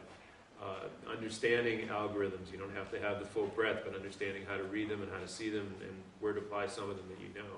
Those are the key things. But I just want to get that out there. Parent what you said because of the whole logic. So when do I know to use Postgres, or when do I know to use MongoDB or a NoSQL database? And do I virtualize it? Do I bare metal it? How do I set up my data center? I mean, those things that come along with the building that big data. So you can learn Java, and I think Java is probably the best language you can learn. But like Chuck said, Cumulo is a database, right? Well, no, I mean there's Mongo, but it's like if you start looking up Python, okay, they need to know SumPy, NumPy, Pandas. I mean, what do they I need? just found I was looking up on the internet the other day, and I came across Cranky Monkey. Yeah, Right? I mean you know Cranky Monkey. I So mean, it's like, that's what I'm saying. So it's like, I guess my intention is to build this data science worker, but it's like you only have so many units. So I mean, what do you need to start? So UCSD offers a master's in the engineering department, which I would love to get in that program. But somebody loans me $35,000. Yeah. But I think Gary has it in his budget. They half the program is actually business. Literally 50% of the program is business, and the other half is learning, R and Hadoop and those things. So there's a lot of pieces to this big data. Well, exactly. So that's what we're trying to get. That exactly, Jamal. So that's what we're trying to get focus here of what. So I envision you could do like some intro classes, just to get a person started to going, and then at that point in time they go like almost like a 2+2 program where they start the intro to Python, intro to R. They learn statistics. They learn like business modeling. Other things like that, databases, ERDs, and then all right, so they have this working knowledge now. They can at least go someplace and not go be an intern somewhere where they can actually spell big data, spell Hadoop or something like that. And then it would be essentially a 2-year degree where they're going to UCSD or San Diego State or CSU San Marcos, where they're basically able to be an intern at the same time they're doing that junior, senior year. Because they really think it's going to be important in big data for them to kind of have that internship and work that while they're doing their junior, senior year. So what would it be then that first year or two that you guys would say that they need in order to be at least big data literate so they could provide some value to you and be able to finish the junior, senior year? And we're really generalizing it to course names. And that's really what we're looking at. Right. So we know a lot of the skills there. With everybody on the panel when they say it's the plumbing piece behind it. It's really, Well, but that's different. I mean, that's like I'm not looking at the infrastructure. We're looking more like the platform and software as a service and analytics, not necessarily the networking and the Hadoop and other things in a cluster. I mean, to me, that's two different tracks. To me, I mean, that's two different people. But is there a core set that both could use? And then so you referred to PaaS. So the platform as a service piece. I mean, you can go and you can get a certification in Red Hat. Well, JBoss or whatever, or sure. Yeah. Or something like that.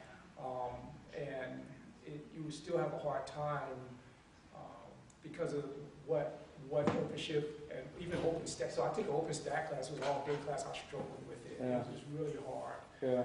OpenShift was a lot easier. I took 2 of those classes. But, when you start talking about development, because it's simple, but it's not simple because the PaaS is just a container where you can develop applications for software as a service distribution using Perl, Python, or any other open source. Whatever else, sure. Yeah, but the part where it starts to get hard, and Gary will probably tell you, is the security and multi-tenancy. Well, no, right. But I mean, a lot of the multi-tenancy, the stacks will take care of themselves nowadays. I mean, no, they won't. No, not when you're dealing with things. I can tell you right now, like the city of San Diego, I got 5 petabytes of data, and we don't own it. It belongs to the citizens. And it's like the citizens at any time can go ahead and put in a Public Records Act request, or I can do an e-discovery issue, which my teams have to do. So I've got all kinds of compliance issues where I have to keep certain types of data separated. I mean, I've got HIPAA and PCI, but now I've got law enforcement data, and I've got financial data, and then I've got data that deals with the council and the city staff that there's municipal laws that deal with that data and how that data is handled. And so then when I get somebody like, Microsoft who wants us to do Azure, and I've got to go ahead and figure out, okay, they're building these data centers that are, they're basically supposed to be, not private and not public, but they're kind of like data centers only for government related. And they said, oh yeah, trust us. And I'm like, multi-tenancy, but we'll go ahead and we'll keep it, split. But I'm like, you guys are sharing memory. So how are you actually keeping it split? But they won't show me any of their audit results, but they're telling me that, yeah, sure, we'll keep it split. We'll keep it separated. And, there's a lot of things that, even in a public environment like us, we get really weird stuff that we have to do with data. And God knows if you get on the federal side when you're dealing with FedRAMP and everything, you got to go ahead and dive into that. Well, but I mean, I would look at that as a security worker, not a data analysis. I mean, we're just looking at. I mean, or maybe I mean, do you guys see a need for a data analysis? It just seems like there's going to be so much data that we're not going to. I mean, we don't even know how to deal with it today. So you got to put myself out there and say that, in the data analytics field, there is a need for junior programming support. However, in a 2-year curriculum, gut feeling is it's going to take them a while just to get up to a level of decent programming, never mind focused in data analytics. And I'm not sure, just personally in my mind, that in a 2-year curriculum, you're going to get somebody up to speed with some of this technology stack in the data analytics field versus starting them with Java, advanced programming techniques, maybe an R, Git, or something like that, but not, getting into Hadoop and some of these other things just seems like a stretch in a 2-year period. No, I agree. Well, I guess that's what I'm saying. So, I mean, does a data analytics worker have to know Java? Can they know, because I mean, when you start doing Java, I mean, that's for the people doing the Hadoop clusters and everything else, and the scheduling and all that. So I don't know if they necessarily, if that person's a person that's doing the R programming, the Python, thinking of the problem, thinking of the data models, and saying, I need to turn the crank and get the information out. To me, that's 2 different people, or do you perceive that as one person? I mean, I don't think there's like the Hadoop cluster admin person, there's the the security worker, but then there's that also Yeah, I mean, it sort of depends on how focused and the budget for the projects and how many people they can bring on and how focused they can keep them in those roles. Somebody that has an understanding, if they're working as a junior programmer in the data analytics area, understanding practically everything you talked about, in a given technology stack, just having a basic understanding of it is pretty important. Just to be able to interact with the more senior staff and the data analytics folks. Well, we thought about maybe one Java class, but then we start thinking it's now they're learning Python, R, and Java, and we can only have so many units. Right. I mean, I can tell you a lot of the big data stuff that we do, like on the GIS side. Yeah. For all the guys that we have that are junior and mid-level have master's degrees. Yeah, I have to say though that you guys also represent some large organizations, and that in San Diego where we have 35,000 really small companies where their idea of analyzing data is, can you tell me which salesperson sold the most last month, or something like that. I think there is. I don't want you to get too scared, because I think there is that. I think there is that opportunity for a more entry level person to gain some experience. But I definitely think they need to have a basic framework, and I like the idea of having them really focus a little bit on the software, which is a little bit, I think, more simple than some of the other stuff we're talking about, which is pretty complex and requires usually either a lot of experience or a lot of education, and in a lot of cases both. So I mean, if we had a sheet of and perhaps, I don't know if Rose, if you're okay with this, but if we had maybe a sheet of 50 different technologies, you just rank them as, need to know, have to know, good to know, and okay to know, or something like that. I mean, so for us, it's just we want to make sure we develop curriculum that's not. The problem is it need to know to keep San Diego City police records safe, or does it need to know to figure out which one of your salesperson people sold the most? For your business, I suppose. Whatever your business is. But if it's the latter, if it's the small data example, You don't need to know Hadoop, you Right, don't need to know absolutely. Java, you don't need to know R. Exactly. You could Well, you write do a Excel or Perl something script like that. or- Yeah. That could not be a big data problem. Yeah, it's not a big data And problem. more, it's more of a, to me, it's more of a data issue, not a big data issue, it's data. So I think sometimes people look at big data and they're forgetting the fact, again, I go back to the fact that data is the key behind there. So you talked before, we said, okay, data could be the infrastructure, the pipes, what have you, but it could also be managing some of the smaller data sets that are necessary for a lot of small and mid-sized companies to manage their functionality. I don't need R to figure out which one of my employees is producing the most last month or last week or that kind of stuff. And I think you get someone to that point where they're adding that value as a data analyst for a company or even a project manager, whatever you want to call it. And then if they have a passion for it, then they can go on and get the education that will allow them to advance into more of a high level. I think you have to really start to look at some of the buzzwords that are associated with big data. And so whenever we start talking about big data, where I'm at, I always ask the question, what's the question you're trying to answer? What is the problem you're trying to solve? Mm-hmm. So we're only looking at we being the Department of Defense or the Navy, and I'll come and speak for a small segment, but for the intel community, right? So we're not looking at using big data for morale or any type of financial analysis. We can, Excel does that just fine, or ERP or SAP or any one of those. So when I think about big data, it's always what major trend, impactful trend that I'm looking at. If I'm working for an insurance company, I may use it to look at what type of risk model should I build, what type of risk analysis should I be doing for someone that lives in a tornado alley. Now, I might not need big data for that. It's just take a look at how many tornadoes that went through and how many houses were destroyed.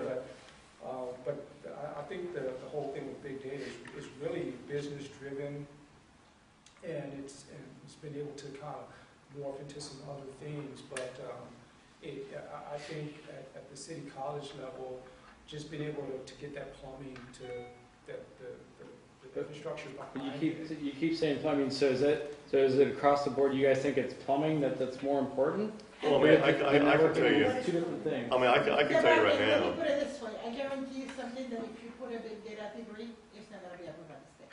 I can bet you 100%. It's not what? It's not going to be approved by the state because they have already spent $27,000 in research, at least in this region alone, to determine that the industry people do not need big data, they just need the plumbing piece behind it. They're saying that the LMI doesn't justify a big data certificate at the community college state level, that we can do better and more with what we have in the back end, which is some basic programming for those who do the big data and for the network support that is behind those who do it. So it sounds like Linux, VMware, KVM, stuff like that. But wait a minute, I agree, but I think we're talking, it doesn't have to be black or white. I think that, I go back to data. I think that it's not just connectivity, it's also, if they understand Excel really, really well, if they understand. Oh yeah, VBA, BB. That's right. All of that. And of course, Data the big management. one is, and I'm going to get to that Really in a good second because this is what I wanted to get today. I'm sorry. No, that's fine. No, I just want to learn, so I don't want to like go gangbusters and beat my head in a sharp corner in a red hole. We can have a separate meeting on this. Last year, we met in different rooms. Some of you came to our second or third meeting, I can't remember which one it was, but we split into groups. And I had what they call the aha moment. We did we paid, we had to pay, for everything we do, we have to pay. Nobody does anything for free in this city. So we paid some researchers to do stuff. And again, the Department of Labor gave us some statistics. And I was thinking, I'm pretty biased when it comes down to certain things. I actually thought network administration and programming was where the most job openings are in San Diego for community college students, and I was wrong. The #1 job openings in San Diego County, statewide, trust me, this is actually getting some people really upset about this finding, is in the office support and business support. That's where the big numbers are. San Diego County alone was expecting like 1,000 office workers in the next year.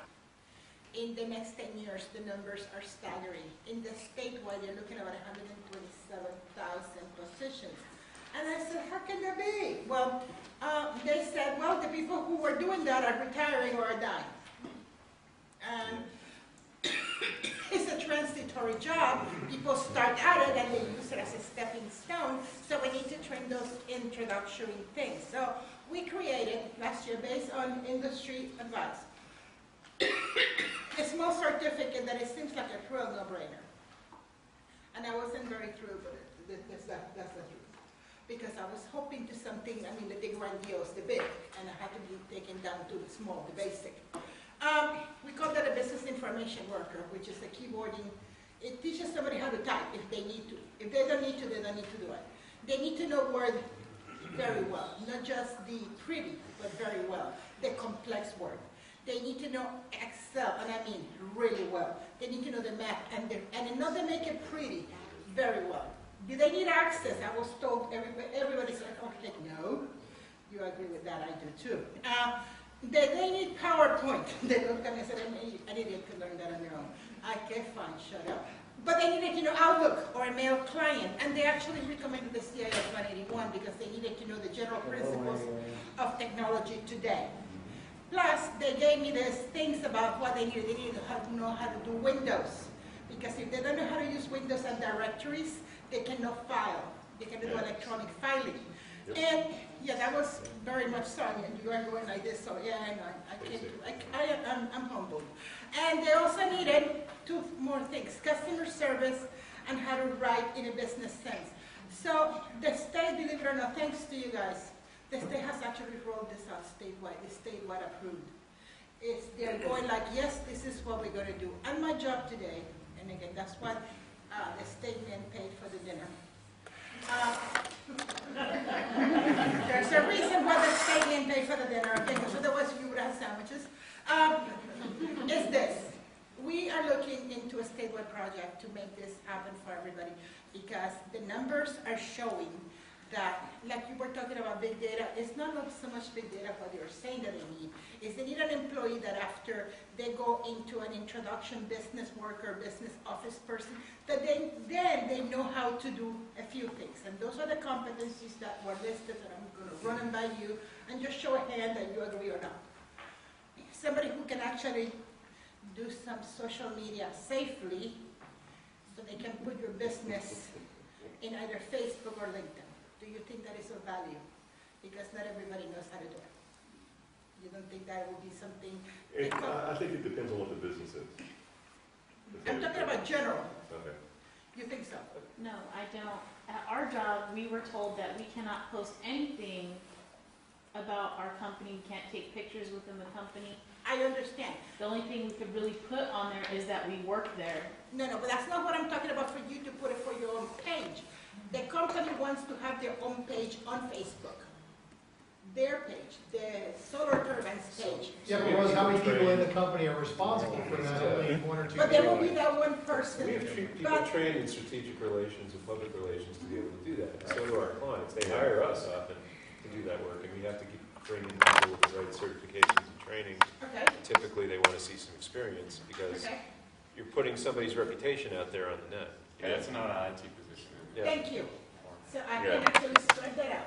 They also said that access is really not needed in the business for this kind of stuff, but they would like to see SharePoint. Yeah, honestly, if I had a choice between the two, I'd rather do SharePoint than instead of Access. Because, I mean, Access is like, you know, I'm going around and hacking Access databases when I find them because we want to move everything to SQL. Yeah, I can't stand I haven't Access. seen an Access database in 5 years. I've got like 68 of them full of HIPAA data, and I've already killed some people. Unfortunately, I think some of Jamal's colleagues. Unfortunately, I think some of Jamal's colleagues create these Access but it's like, you know, so really we quick would rather and have. So we're doing SQL. I mean, Access is like a lost art. But SharePoint's used everywhere. You know, even though a lot of people are using, there's some other really cool tools. Even if not SharePoint, the similar ones, the open source ones. Actually, Booz Allen manages our SharePoint. But it's like, I can tell you, like the city, we're doing SharePoint and we're moving up to SharePoint 2013 so that we can use this open collaboration piece. Because it isn't SharePoint and building a page, it's SharePoint and using it as a collaboration tool with teams. If you know that, you're good. Okay.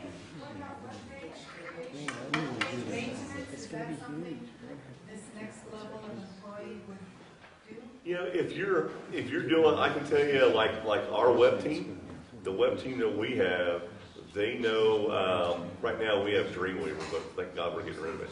But so because we're rebuilding the city's website. But it's like, so a lot of the guys, they know Dreamweaver, they know SharePoint. They're all into Office 365 and the whole suite and a lot of the different tools. And you know, now that Skype is being called something else because Microsoft decided to change it. You know, and but it's like, you know, I can tell you from the website, it's if you're doing a business worker and you're giving them these different tools, you know, SharePoint's big. I mean, if you can show that you've got experience in SharePoint and that you can not only build pages but build directories and set up collaboration groups so that teams can go ahead and share data and do it securely, and that you understand how to do that stuff, set it up and tear it down. And if you know the newer ones, like SharePoint 2013 that's cloud enabled, you know, believe me, we're looking for people like that right now because I got people I want to beat the crap out of that don't know how to do it. So yeah, it is big. I mean, at least for us. But again, it's going to be business. It's going to be that business. You know, I mean, for the city, it's just what we use. I think as far as just general website creation, I think there still are jobs for that. I don't think it has as much legs as it used to have. I mean, a lot of people know how to draw websites and create websites, so it's not a high value ad, but I think there are still positions available for folks that can prove that they know how to put together a website. What about maintaining it? Maintain and update it. Yeah. That's what I was. I think that there is value to that. Doesn't every department have people who do their Sure. their particular web? Well, was it talking to depends. my- If you do it internally, Yeah. then a lot of companies are moving to things like SharePoint. Yeah, we have it all. I mean, I got 40 SharePoint is a departments. major knowledge management platform that gives you the ability to do that. A lot of it comes out of the box. If you're doing it externally, you start getting into some custom stuff, which these guys do a lot of. We still use platforms, the established platforms that we built. We just extend them to meet the business needs. So we use something like They don't look like the platforms anymore. CQ5. Well, always the core is in place. Right. We expand around the core using the It's just not visible. APIs, but it's not. So Yeah. can I make a SharePoint would be the recommendation? overall umbrella that would. Well, SharePoint for web, according to what it's dying. SharePoint for web is going away. Well, Microsoft is using it as a backend system that feeds a web application, but you don't use When it. it comes to open source, Yeah. a lot of folks have told me that open source is really important, but I have to start looking at open source for different things. So I'm still confused about the path that we should go, because again, this is a regional approach. This is not just for City College or for Mesa Miramar, this is the whole region. One of our problems that has always been is that we like an idea and it has very little numbers. We have the numbers and your deans should have the numbers, and if you don't have the numbers, you email me directly and I'll send you the numbers. Because I filter the numbers by the number of employers and the number of job openings that are predicted, and those predictions are almost spot on. And again, we measured, these numbers were done last year, and I counted for some areas that I have some connections, and it was about 5 to 10% accurate. I mean, the difference was 5 to 10%, so that is actually 90% accurate, so that's not bad. So I'm asking now Judy and Jennifer. Here, Jennifer is the name, right? I'm making sure this is the names. When you hire people, and again, Judy, when you guys hire people at Solar, and you know, not everybody's going to be high-level IT, and nobody's going to start there. Some people are going to start at different levels and move up. What are the big things that you really need, besides having good communication skills? I understand answering the phone properly, having some etiquette, having some knowledge of, and you know, when you talk about security, I had to do a white paper for somebody recently, and I said security is more than having to do the awesome cybersecurity stuff with encryption and so on. It's also to teach people how to avoid social engineering, how to actually behave in a sense that you know your files are protected, that you know that you need to lock off your computer when you leave. Knowledge like that it can be, see, we're looking at custom classes at this point. We have to start looking at out-of-the-box things that we can actually do to create the best possible course for the best possible employee. Can I make three recommendations for our Please. So there's a lot of great technology courses out there. Gary mentioned Corsica and Paul and everybody here will tell you. But there's three things that I just critical thinking, some kind of critical thinking class. I actually teach a problem solving class on Saturday. The class is called problem solving, and we use multiple tools, gap analysis, anything like that. And then one art class. Art class? One art class. What is required, by the way, to be the associate speaker? You have to have an art class. You have a choice. You have to take one. But I'm going back to Jennifer and Judy. What's the third one? Art. Art was the third one. I'm sorry. ARTR. So creative. Creative. It spurs the So Judy, creativity. what do you think? I mean, solar has, I know Judy was, so you learn, now Judy is my child, and I actually do put my money where my mouth is, or whatever, however you Americans call that. I actually let my daughter go to City College first, before she went elsewhere. So Judy, what was the biggest thing for you when you were at solar? Like, is the IT perspective or at General, the as admin? somebody who uses technology every day, so you understand solar gets this fancy tools that people want that don't exist, and they make these special tools. So as an admin assistant, you may think that that's not her domain. She gets the tools and she has to put them in Pro E.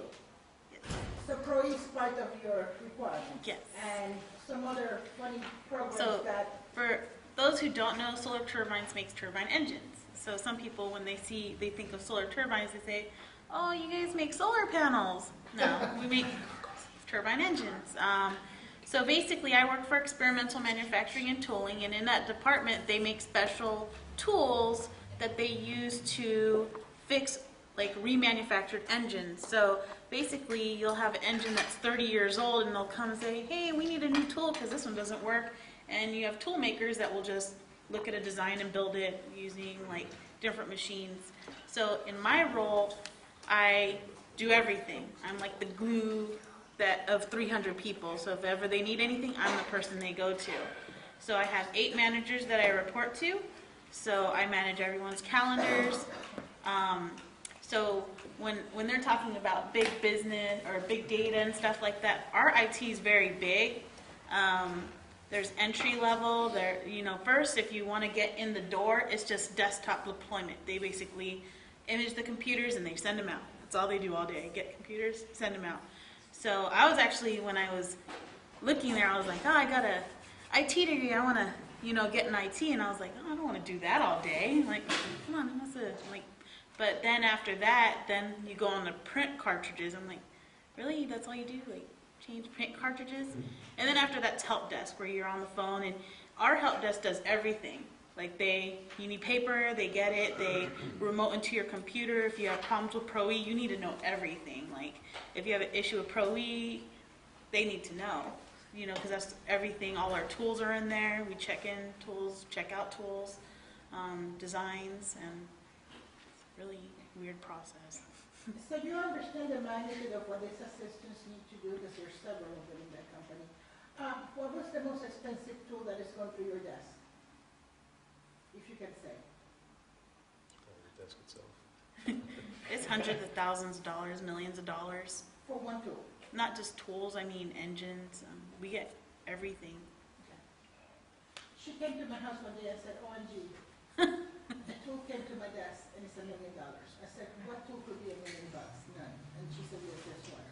So you also have to have the other elements. And this is what I'm trying to get, because there are faculty here who are going to fix curriculum, and we have to start somewhere. And again, I have to start from the ground up.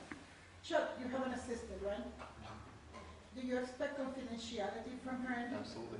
Okay, folks, so we need to teach people that security starts at that level, at the level of you heard the conversation, you don't go blab it to somebody else. Responsibility too. I mean, if she's sitting there with $1 million tools on her desk, which I assume are somewhat portable, you don't just leave them sitting around. You make sure they're covered. Well, it's not really like I get the tool, I just process it and I send them, like I cut purchase requests for many amounts of dollars and, then the tool gets designed and I send it to tool design and then they do what they need to do. So how many people have seen staff go and just make a joke with something and it ends up backfiring? Somebody writes code and a piece of test code and they end up saying something bad in the test code, but lo and behold, it ends up in the actual code. Correct. Training them not to do that stuff, to be mature, to be responsible. Be professional. Yeah. What about you, Jennifer? What do you see? Because this is something, I mean, my vision, if this year, I have only one goal for this year, it's not big. I want to at least come up with one course that would provide us with, because we have to take, people tell me, they're talking in terms of courses, but I have no other mechanism. This is all we do. We do classes. So we have to come up with, or competencies and that you can tell me that I need, that I can actually ask faculty to add it into one of their courses because it's critical. So you said being responsible, being reliable. In the past, people used to give students late work. Late work was accepted. We have removed that. Why? Because when you get it to a process, right, it has to be on time. Otherwise, you lose it. You don't want anything to be late. I mean, hundreds of dollars. So you're saying we can't add Easter eggs in our... No. What major thing for you, Jennifer, is the thing that you see with these employees that you are having, because not everybody's going to be the programmer. Somebody's going to assist somebody. And we have to start somewhere. Yeah, so I definitely think professionalism for sure. And I'll even throw in some project management training. The projects will scale from small to large, and if Chuck hands his assistant something to take care of, then she needs to take care of it. So she needs to be able to manage that project or task that's given to her. So I think project management. Any particular tool for project management? I mean, the whole Microsoft Office suite. We use Excel. I use Excel on a daily basis. But again, the capability to break down the project. Right. Bring up steps, milestones, That makes schedule. solution-oriented That was the too. reason why we put Project Plus as part of one of the electives for this. What I'm saying is, though, is that, you were asking me what I would look for. Correct. And as someone with 27 years of experience, I would rather look for somebody with experience in storage and VM Me too. vice project, because that person's going to have more of an impact for me, because it's the Correct. things that I need right at the moment. I mean, I can turn around and go ahead and call my buddy Anthony Blanco over at Quick Start, and for $2,400, send him over to a project, plus class, and 5 days, I'm done. But VMware, you got to get that certification, that experience, that understanding of spinning up VMs and the storage and the stuff behind it. That's critical, because there's even people that do the classes on it that just don't understand it really. So for VMware, does a person have to be VCP, or can it be less just a working? I mean, I guess to get a VCP, I mean, that's a brutal test. I mean, not many people have that. So when we send somebody that says they have VMware experience, is the expectation we're sending you a VCP, or I don't think they have any lesser, they're working on making increments in between there. Yeah, but I don't know if they have, it was like a year ago I looked at it. They have BCA, which is a basic. BCA, okay. So if they had a BCA, would that be? Well, I mean, I honestly would expect a VCA coming from a 2-year.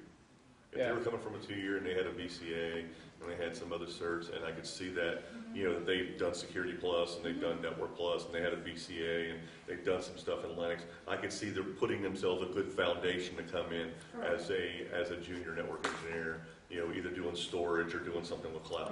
I would expect that. VCP is a brutal test. But that's what I'm saying. I mean, I look more for that. But that's what I deal with. I mean, I deal with network teams and with security teams, massive projects that we deal with. Another thing is like she mentioned about professionalism. I mean, I have a whole team that deals with e-discovery. I mean, you know, somebody puts in a request and they want all of Bob Filner's emails. We're pulling it out of, we're pulling it out of archive and putting the package together and sending it out. Somebody's suing the city, dealing with the children's pool. We're pulling those emails together and going and packaging it up. They need to be professional about it and go ahead and do stuff and send it on over to the city lawyers. Sometimes we're helping city attorneys. Sometimes I get pulled into lawsuits and I have to go ahead and testify or certify for the city that no, you can't have the city attorney's laptop because we do everything in the cloud. So it's not on the laptop, it's in the cloud. Go talk to Microsoft.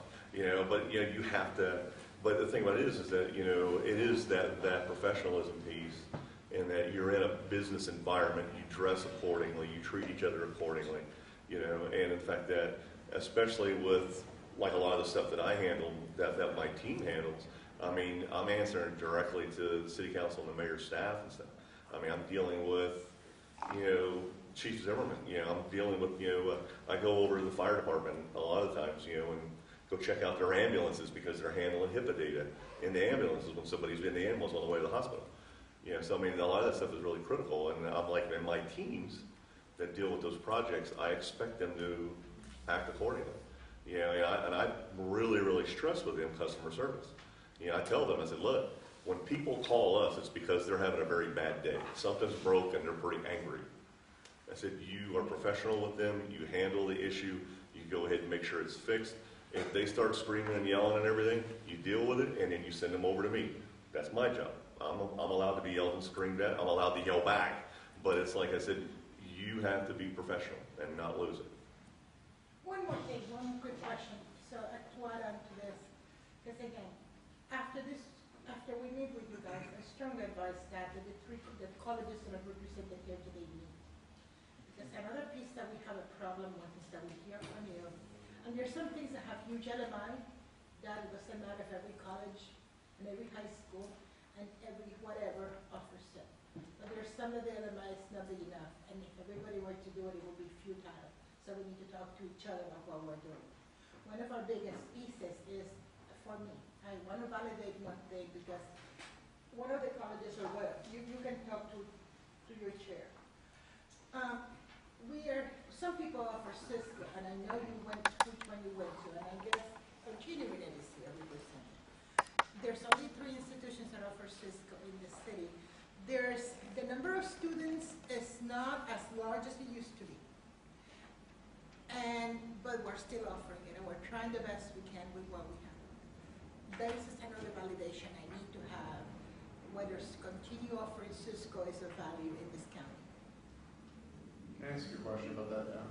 I know small businesses are going to the cloud more and more.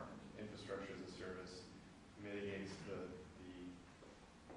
requirements around an entry-level position. It takes us, when we were the first agency partner with Amazon Web Services. This was like 6 years ago. And we'd have to train our own people. And it would take us about 2 years before our network architects or network sysadmins were proficient in cloud. And this was when there were no tools available, right? API only. Why Cisco over, say, infrastructure over service, given that small businesses are looking at infrastructure as a service and less and less companies are going bare metal and hosting their own infrastructure in-house. And when they are, they're usually very large organizations with much more stringent requirements around their entry-level hires. I have to ask the question, see, understand, I don't represent just city. There's 9 colleges and 1 continuing in, and I have to be fair. But you know what, Chuck, the other thing too, that was the industries that seem to be growing the fastest regionally, financial services, medical services, those are the ones that are still going to have that in-house. So, because I was worried I would see a decrease from what I was seeing on the infrastructure side too. 5 years ago, I was pretty scared. I thought, all these people are going to be out without losing their jobs. And actually, demand is just as strong, actually maybe a little stronger now than it was 5 years ago. But I realized why. It's because the industries that are growing are still feeling like they have to keep that stuff in-house. So for now, I think it's important, but I think over time, absolutely, I think it's... But in fintech and in health, like I say, your requirements are pretty stringent. You're not going to let an entry-level person have access to the care. No, but they do grow, that's true, but they do grow people up, within the organizations, whether you're looking at, locally, whether it's an LPL or a Scripps or a Sharp or, some of those companies like that. I mean, they do have some entry-level positions. I mean, the city, I mean, we're a full Cisco shop. I mean, we've got, close to 1,000 Cisco devices. But it's like, and I typically, I actually took Cisco first before I started doing Linux and Windows and stuff, because I found doing that first really kind of helped me understand how networks were laid out, how data flows work, and how protocols work. And when I got into Microsoft, it really made Microsoft make sense. Because there was a lot of times I was just like, I'd have people tell me, I can't figure out why they set it up this way or they did it that way. And a lot of it was protocols. A lot of it was that's just the way protocols and stuff are built.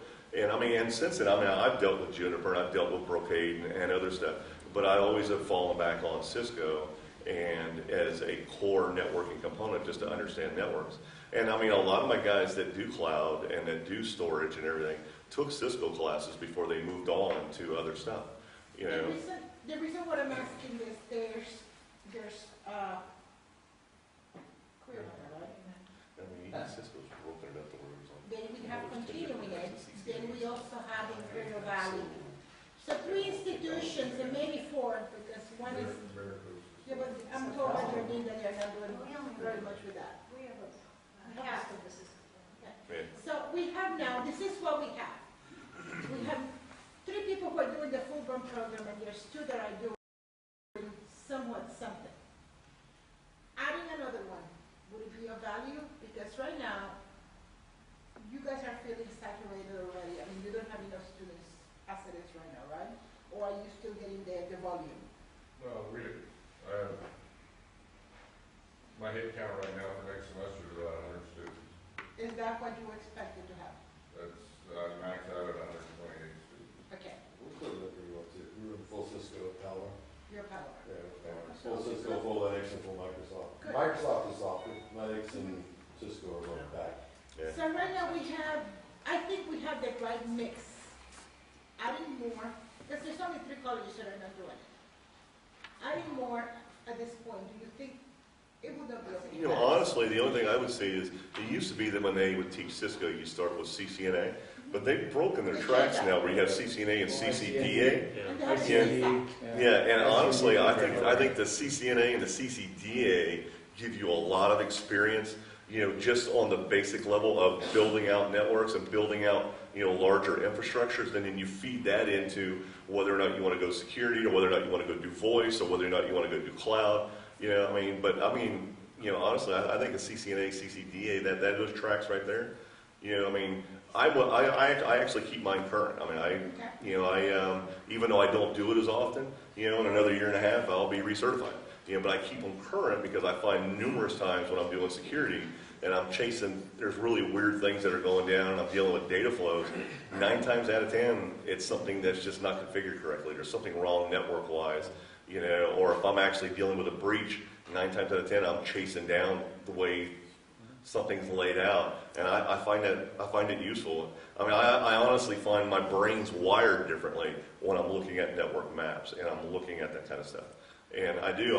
If you get people that are looking at getting into doing the plumbing, even if they want to go into cloud and they want to be doing the storage and the plumbing behind the scenes and building that stuff, you need a core knowledge of networking.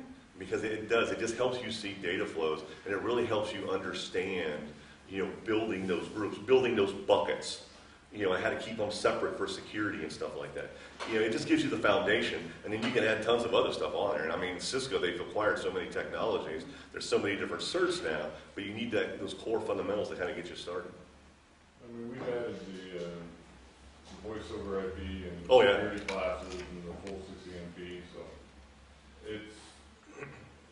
The upper division classes are obviously not part of a 2-year program. Yeah. But they are part of a cert that is available for students to bring back to retool and go on with it. Yeah, because I can tell you, our network architect, we made sure he had the CCNP or we wouldn't have hired him. And we actually just rolled all, I think it's like 10,000 plus phones in the city over to VoIP. And it's all Cisco, stuff like that. And I already told him when he gets here, he's going to be busy because he's going to be on the VoIP track.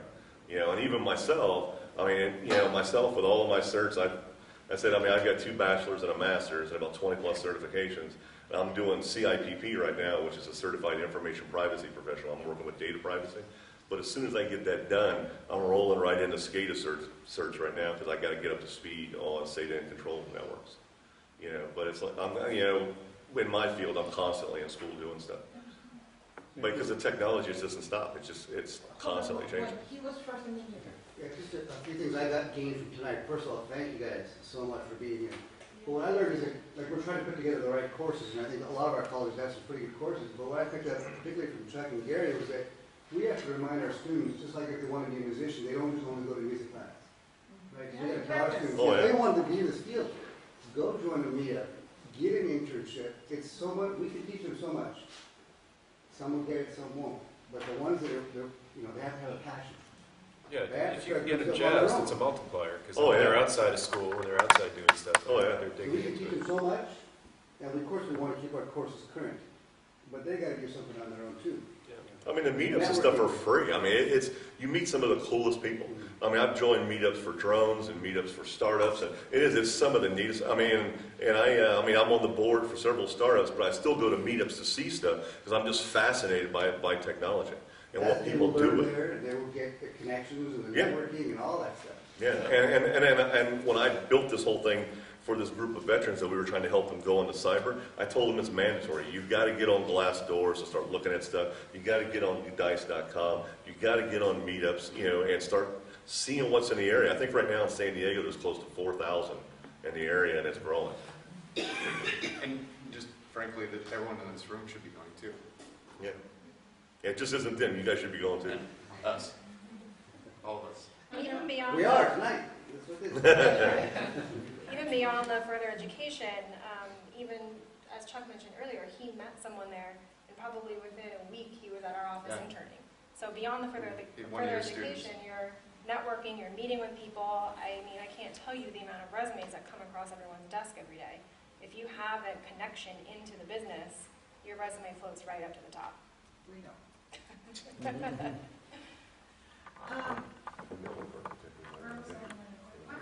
Wayne was first. Rose, I just want to address your question about the viability of Cisco program. I know that National University recently, they tried to run the Cisco program. They were not able to fill it. Yep. So I think we are at capacity. Okay. I also have to, we call this the educational pie. Everybody wants a piece of the pie, and everybody should. Because we all have to do, everybody has an identity. I know that for you guys, Cisco is your main thing. When you talk to me about this, I think of Cisco, and that's reality. Because I associate things. When I hear about Kathleen, I know about her web program. Palomar, you guys sent me some awesome stuff about the program and stuff you guys were doing. And at the last day of the conversation today is going to be that programming piece. We do the office skills. This is, I know very well, and Terry does it very well, and we do the network, the small networking program, and desktop support. This is my, I don't have identity crisis. That's why we do this. Is what we do. I need to find an identity for 2 other colleges and expand the identity. And if you don't mind, I want to work with MESAC, with Miramar. They're the 2 colleges who I think they do a lot of great stuff, but they need to package it in a way that they develop an identity. And there's a lot of things that are needed right now.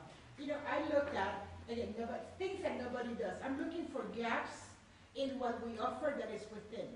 I get people who come and ask me all the time, gee, do you offer SQL classes? I need a SQL person. We don't. I quit SQL 7 years ago because I couldn't. Why I quit? I couldn't find a teacher, and there's so much you can do, right? It's very limited when it comes down to offering a program that covers that. Other people have come to me and said, "Oh, we would love to have Oracle." I don't know about that, but everybody has their thing. I need to find something because I know you guys are looking for that identity. I know that. Well, yeah, that's why I was saying the whole data science. That's not. Well, but I mean, there's other pieces like Oracle and other things. And I'm asking, what of those pieces can I know the Dean of Miramar have asked me nicely to ask you questions. with something like PHP, with something like, I don't know, somebody at one meeting that I had, which it was a quite visual meeting, actually I was doing what you guys are doing, I was at the time, I was the coordinator. Somebody said, why don't you offer Ruby on Rails? I'm like, because I haven't been able to get a course through. That's a fact. But those are things that are trendy. And today is needed and tomorrow is not. I need to see from you guys something that you think is consistent that they could do so they can start growing their programs. Go ahead. Something that's hot and trendy, but also has been around for ages and will be around for ages is JavaScript. So right now, full stack JavaScript, Node.js is super hot. We can't pay people enough to bring them into San Diego so that we can hire them, employ them, to develop Node. Hot in startups. You mentioned Evo Nexus. I know of 2 startups in Evo that are using full stack JavaScript. And you don't have to teach them Node, you just need to teach them strong JavaScript skills. And then they can learn Node. They can become that. And that's a big jump from a front-end developer knowing JavaScript to a full-stack JavaScript developer. I mean, 6 figures. And they're very supply and demand. There's no supply. Well, yeah, and not only is there no supply, but when supply there is, you hear this giant sucking sound from the Bay Area. Exactly. That's interesting.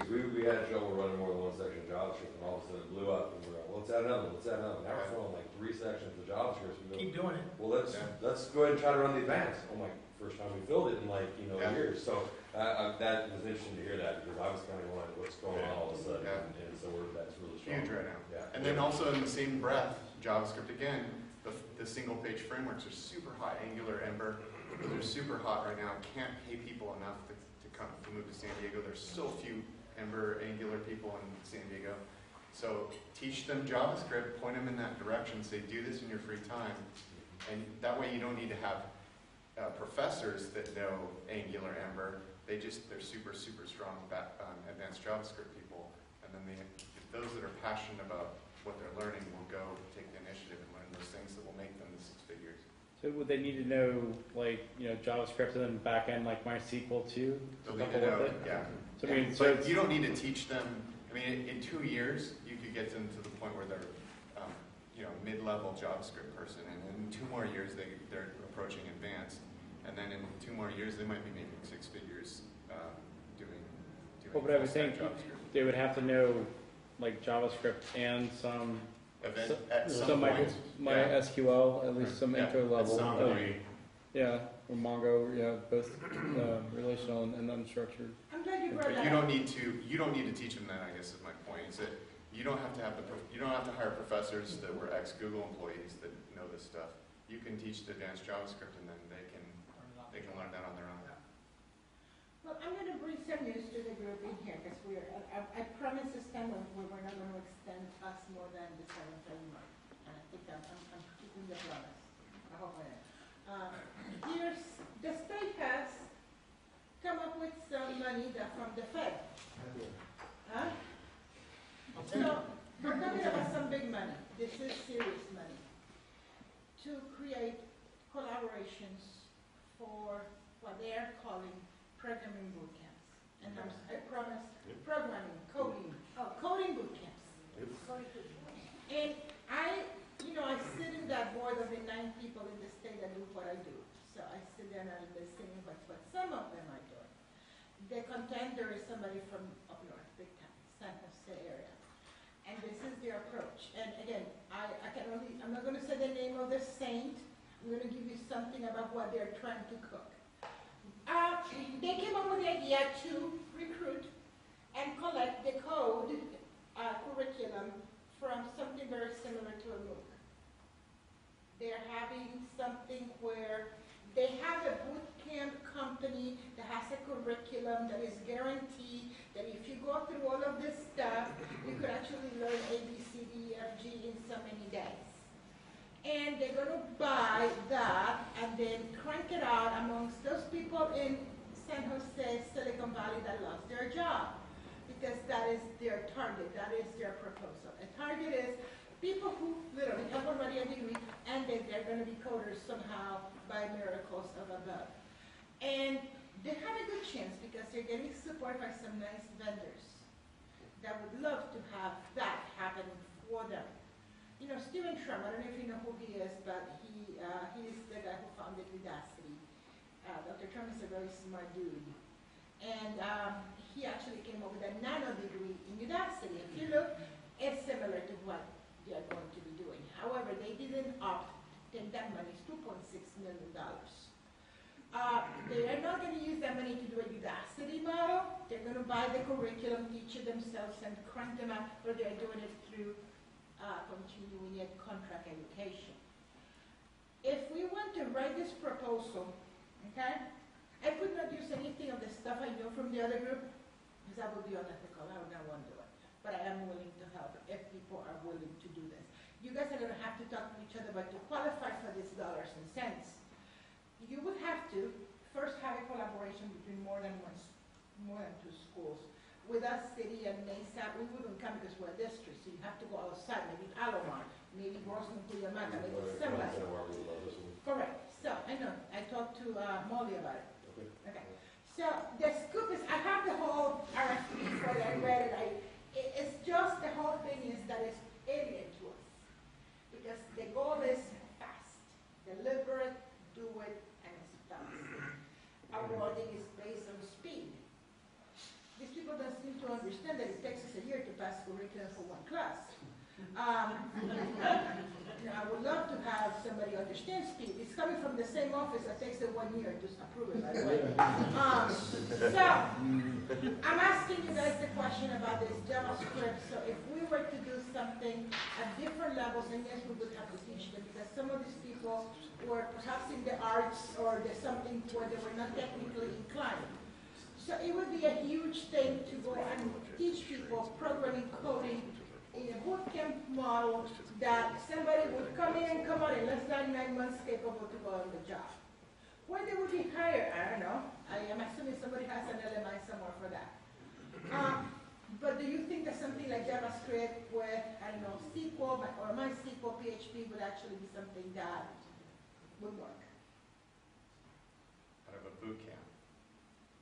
No, I don't. I don't think really, there are no shortcuts. Yeah. You need the time to be able to actually wire your brain to conceptualize how to do that stuff.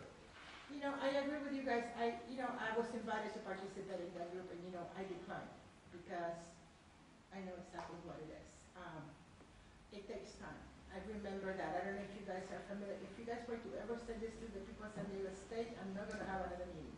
San Diego State still has, they teach you how to program. They give you a 108 and Math 108, now it's CS 108, 107. And then they teach you languages, and there's 6 languages in one course, and you have to learn them all in one semester. And they still do it today. Yes, I know. I remember when I did it, I thought I was going to die. And 30 years later, guess what? They're still doing it. Same 6 languages? No. Believe it or not, when I did it was Ada, C, the old C, Fortran, and COBOL, and there was one more. Pascal. Pascal was in mathematics. So, you don't consider that a boot camp would work for coding? No. Thank you. No. I don't know. I mean, there's no shortcuts. Yeah, it takes time. Don't you guys do that for continuing education? You do that for web and... Those are no boot camps. They're not. How long is boot camp? How long are you talking about? They want 9 months. 9 months? To us, a boot camp is 9 months, by the way. 9 months full time.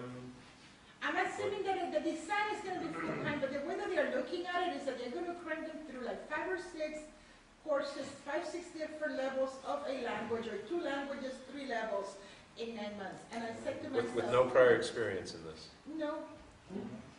It reminds me of remember the MSDN days where soccer moms and dads were spending 10 grand to get MSDN certified. CSC certified. Yes, 7 courses. Quick, $1 million. I mean, even with, I got one of those boot camps. I mean, even with 9 months, I mean, it's like, I mean, I've seen some that they've done on the networking and cloud side that were like 6 or 9 months. People were going You know, if you're going like, you know, full time and stuff like that, and you're just focused on that for 9 months and you're doing stuff. With a background or without a background? With some That's with right. some That's type the of key. background. That's a big difference. Without a background, when you're starting cold, that's honestly it's too short. I could see it in 2 years, like a 2-year program, giving you time to go ahead and kind of build that foundation. You know, I have to side with the faculty on this side. I mean, as of now, my job has changed several years back, but I have a very difficult time. And then again, folks, how do you feel about this? I know there's a big thing about going after that money, and I'll help you, and I'll write it if I have to. But I cannot see it. I mean, I would write whatever you want me to write. I mean, I can write what I'm saying. Is an RFP for that particular program? What you said what they're doing, their model in the north, is they're tailoring that towards people that have been in the industry, they're lost their job, that have a No, lot they've of never been experience. in the industry. Oh, they said they lost their jobs. These people lost their jobs. You know, the program I have, my networking program is actually 9 months, but it's full time. And they have job Which experience. program do you have? The one I talked to you a minute ago about, we do this, yes? If you really think about it, if the people you get, the candidates you get, it's all on them. I mean, if you think about the program that you did, the ETP program. The ETP program, you had a lady who didn't even know how to turn on a computer, and 9 months later, she was your best IT person. You know, I mean, it depends on the candidates you get. If they're motivated and they're going to study every day, like Alice did. I mean, Alice. No names. No names. I mean, is there going to be any pre-requirements? No. I'm looking at this RFP again. I mean, it's volumes. You know, when the government sends an RFP out, it's like 60-some pages of stuff. And I had a preview of it before it came public. So, because the people from San Jose asked me to help, because they knew about a boot camp I'd done before. And I'm looking at this going, oh. I myself couldn't do it. And since I just kind of question, you know, the quality you get at the end of it. Like you said, you get some people that would really care, and they just kill themselves to get it done because they really care and they want to get it done. But they're multiplying what they're getting in the boot camp outside of the boot camp, and they're really going to yeah, they're the ones that have at the meetups, and the ones that are sitting at home, you know, doing research and playing around and breaking stuff and doing some i.e. not the majority of the students in the class, which is going to be the building a lab in the garage and driving your neighbor nuts. I would think we have. That was pretty cool. See, my biggest concern is that I don't think we have the number of unemployed people who are getting laid off in technology-related fields at San Jose. Or anywhere else. It sounds like their program is designed because they have a job need. And that's what we need to design our program. Well, We need to find out what's really needed in our. well, here's the problem. I mean, there was a study done 2 years ago in San Diego. There's 6,000 at that time. There were 6,000 more software development jobs in San Diego than there were people to fill those jobs. And I think that number's only gone up, not down. And that was done with the EDD and the Software Industry Council. And you know, so there's a need in the Bay Area. There's a need here, but a 9-month program, just because there's a need, isn't going to address it. Yeah, you can have boot camps to learn specific skills, but a boot camp isn't going to get you a job. So if you had a Linux boot camp and someone came in not knowing what a command line was, in 9 months you could turn a person around and build a fairly solid foundation. They could log into a remote server and edit a file on a remote server and maybe compile their Java program. Understand the terminology. They know the zeitgeist. Be able to talk about it. Exactly. And that's something you can build on to get to the point you put a couple of those puzzle pieces together and you might get to an internship. Like the guy that we brought on as intern recently, great foundation, solid foundation, passion's there. But we're teaching him a ton of stuff. He's only been in the office like maybe 5 times so far. And he sent me an email saying he's learning so much. Yeah, he's been 5 classes. I know. We talked about how studies are suffering, but that wasn't my intention. So what you're saying is, you're saying after 9 months, they might be up to the stage where they could make an effective intern. Right. Yeah, I think that's. But then the question is, you have to have industry partners that are going to be able to hire an intern. Maybe after 9 months of some kind of development, they might be able to get to the level, they might make an entry-level QA tester or something like that. Yeah. That's possible too. But again, you have to make sure there's going to be industry demand for that on the back end, or else you're going to have a bunch of people taking the 9-month class and then, We have to, there's some guidelines, trust me, this is not just the heck of it. They are telling us on what languages and what is needed, and I'm looking at it going, okay, it's very prescribed. You're not going to make good software engineers in 9 months, but you could make people that have the skills to do some other things that are tangentially related And or again, entry as level. we talk about the back plumbing, your employee, not your intern, he came out of the 9-month program. So in 9 months he learned what he had to learn, and I think we did our job with him. I think we did. Yeah, he came in and he knew C, he had a good foundation, but he had never, we taught him how to, or we pointed him in the direction of Linux, and I said, format your drive and install Ubuntu on here, and then learn VI, and then, because he had no command line experience, and so we were going to start doing a data migration, and so I realized, here's the gap, we got to close that gap, so we started teaching him more. So again, you hired him as an intern, not as a software developer, so you have to make sure you have the pattern and the community partners that are willing to hire interns specifically, not This is what I call maintaining our identity. See, the same people who tell us that we have to maintain our identity, that we shouldn't have the identity crisis, are the same people who have an identity crisis because they are envisioning this stuff that I don't think we can do, but it's up to you guys. If any of you want to work on that project, I will help you. I promise.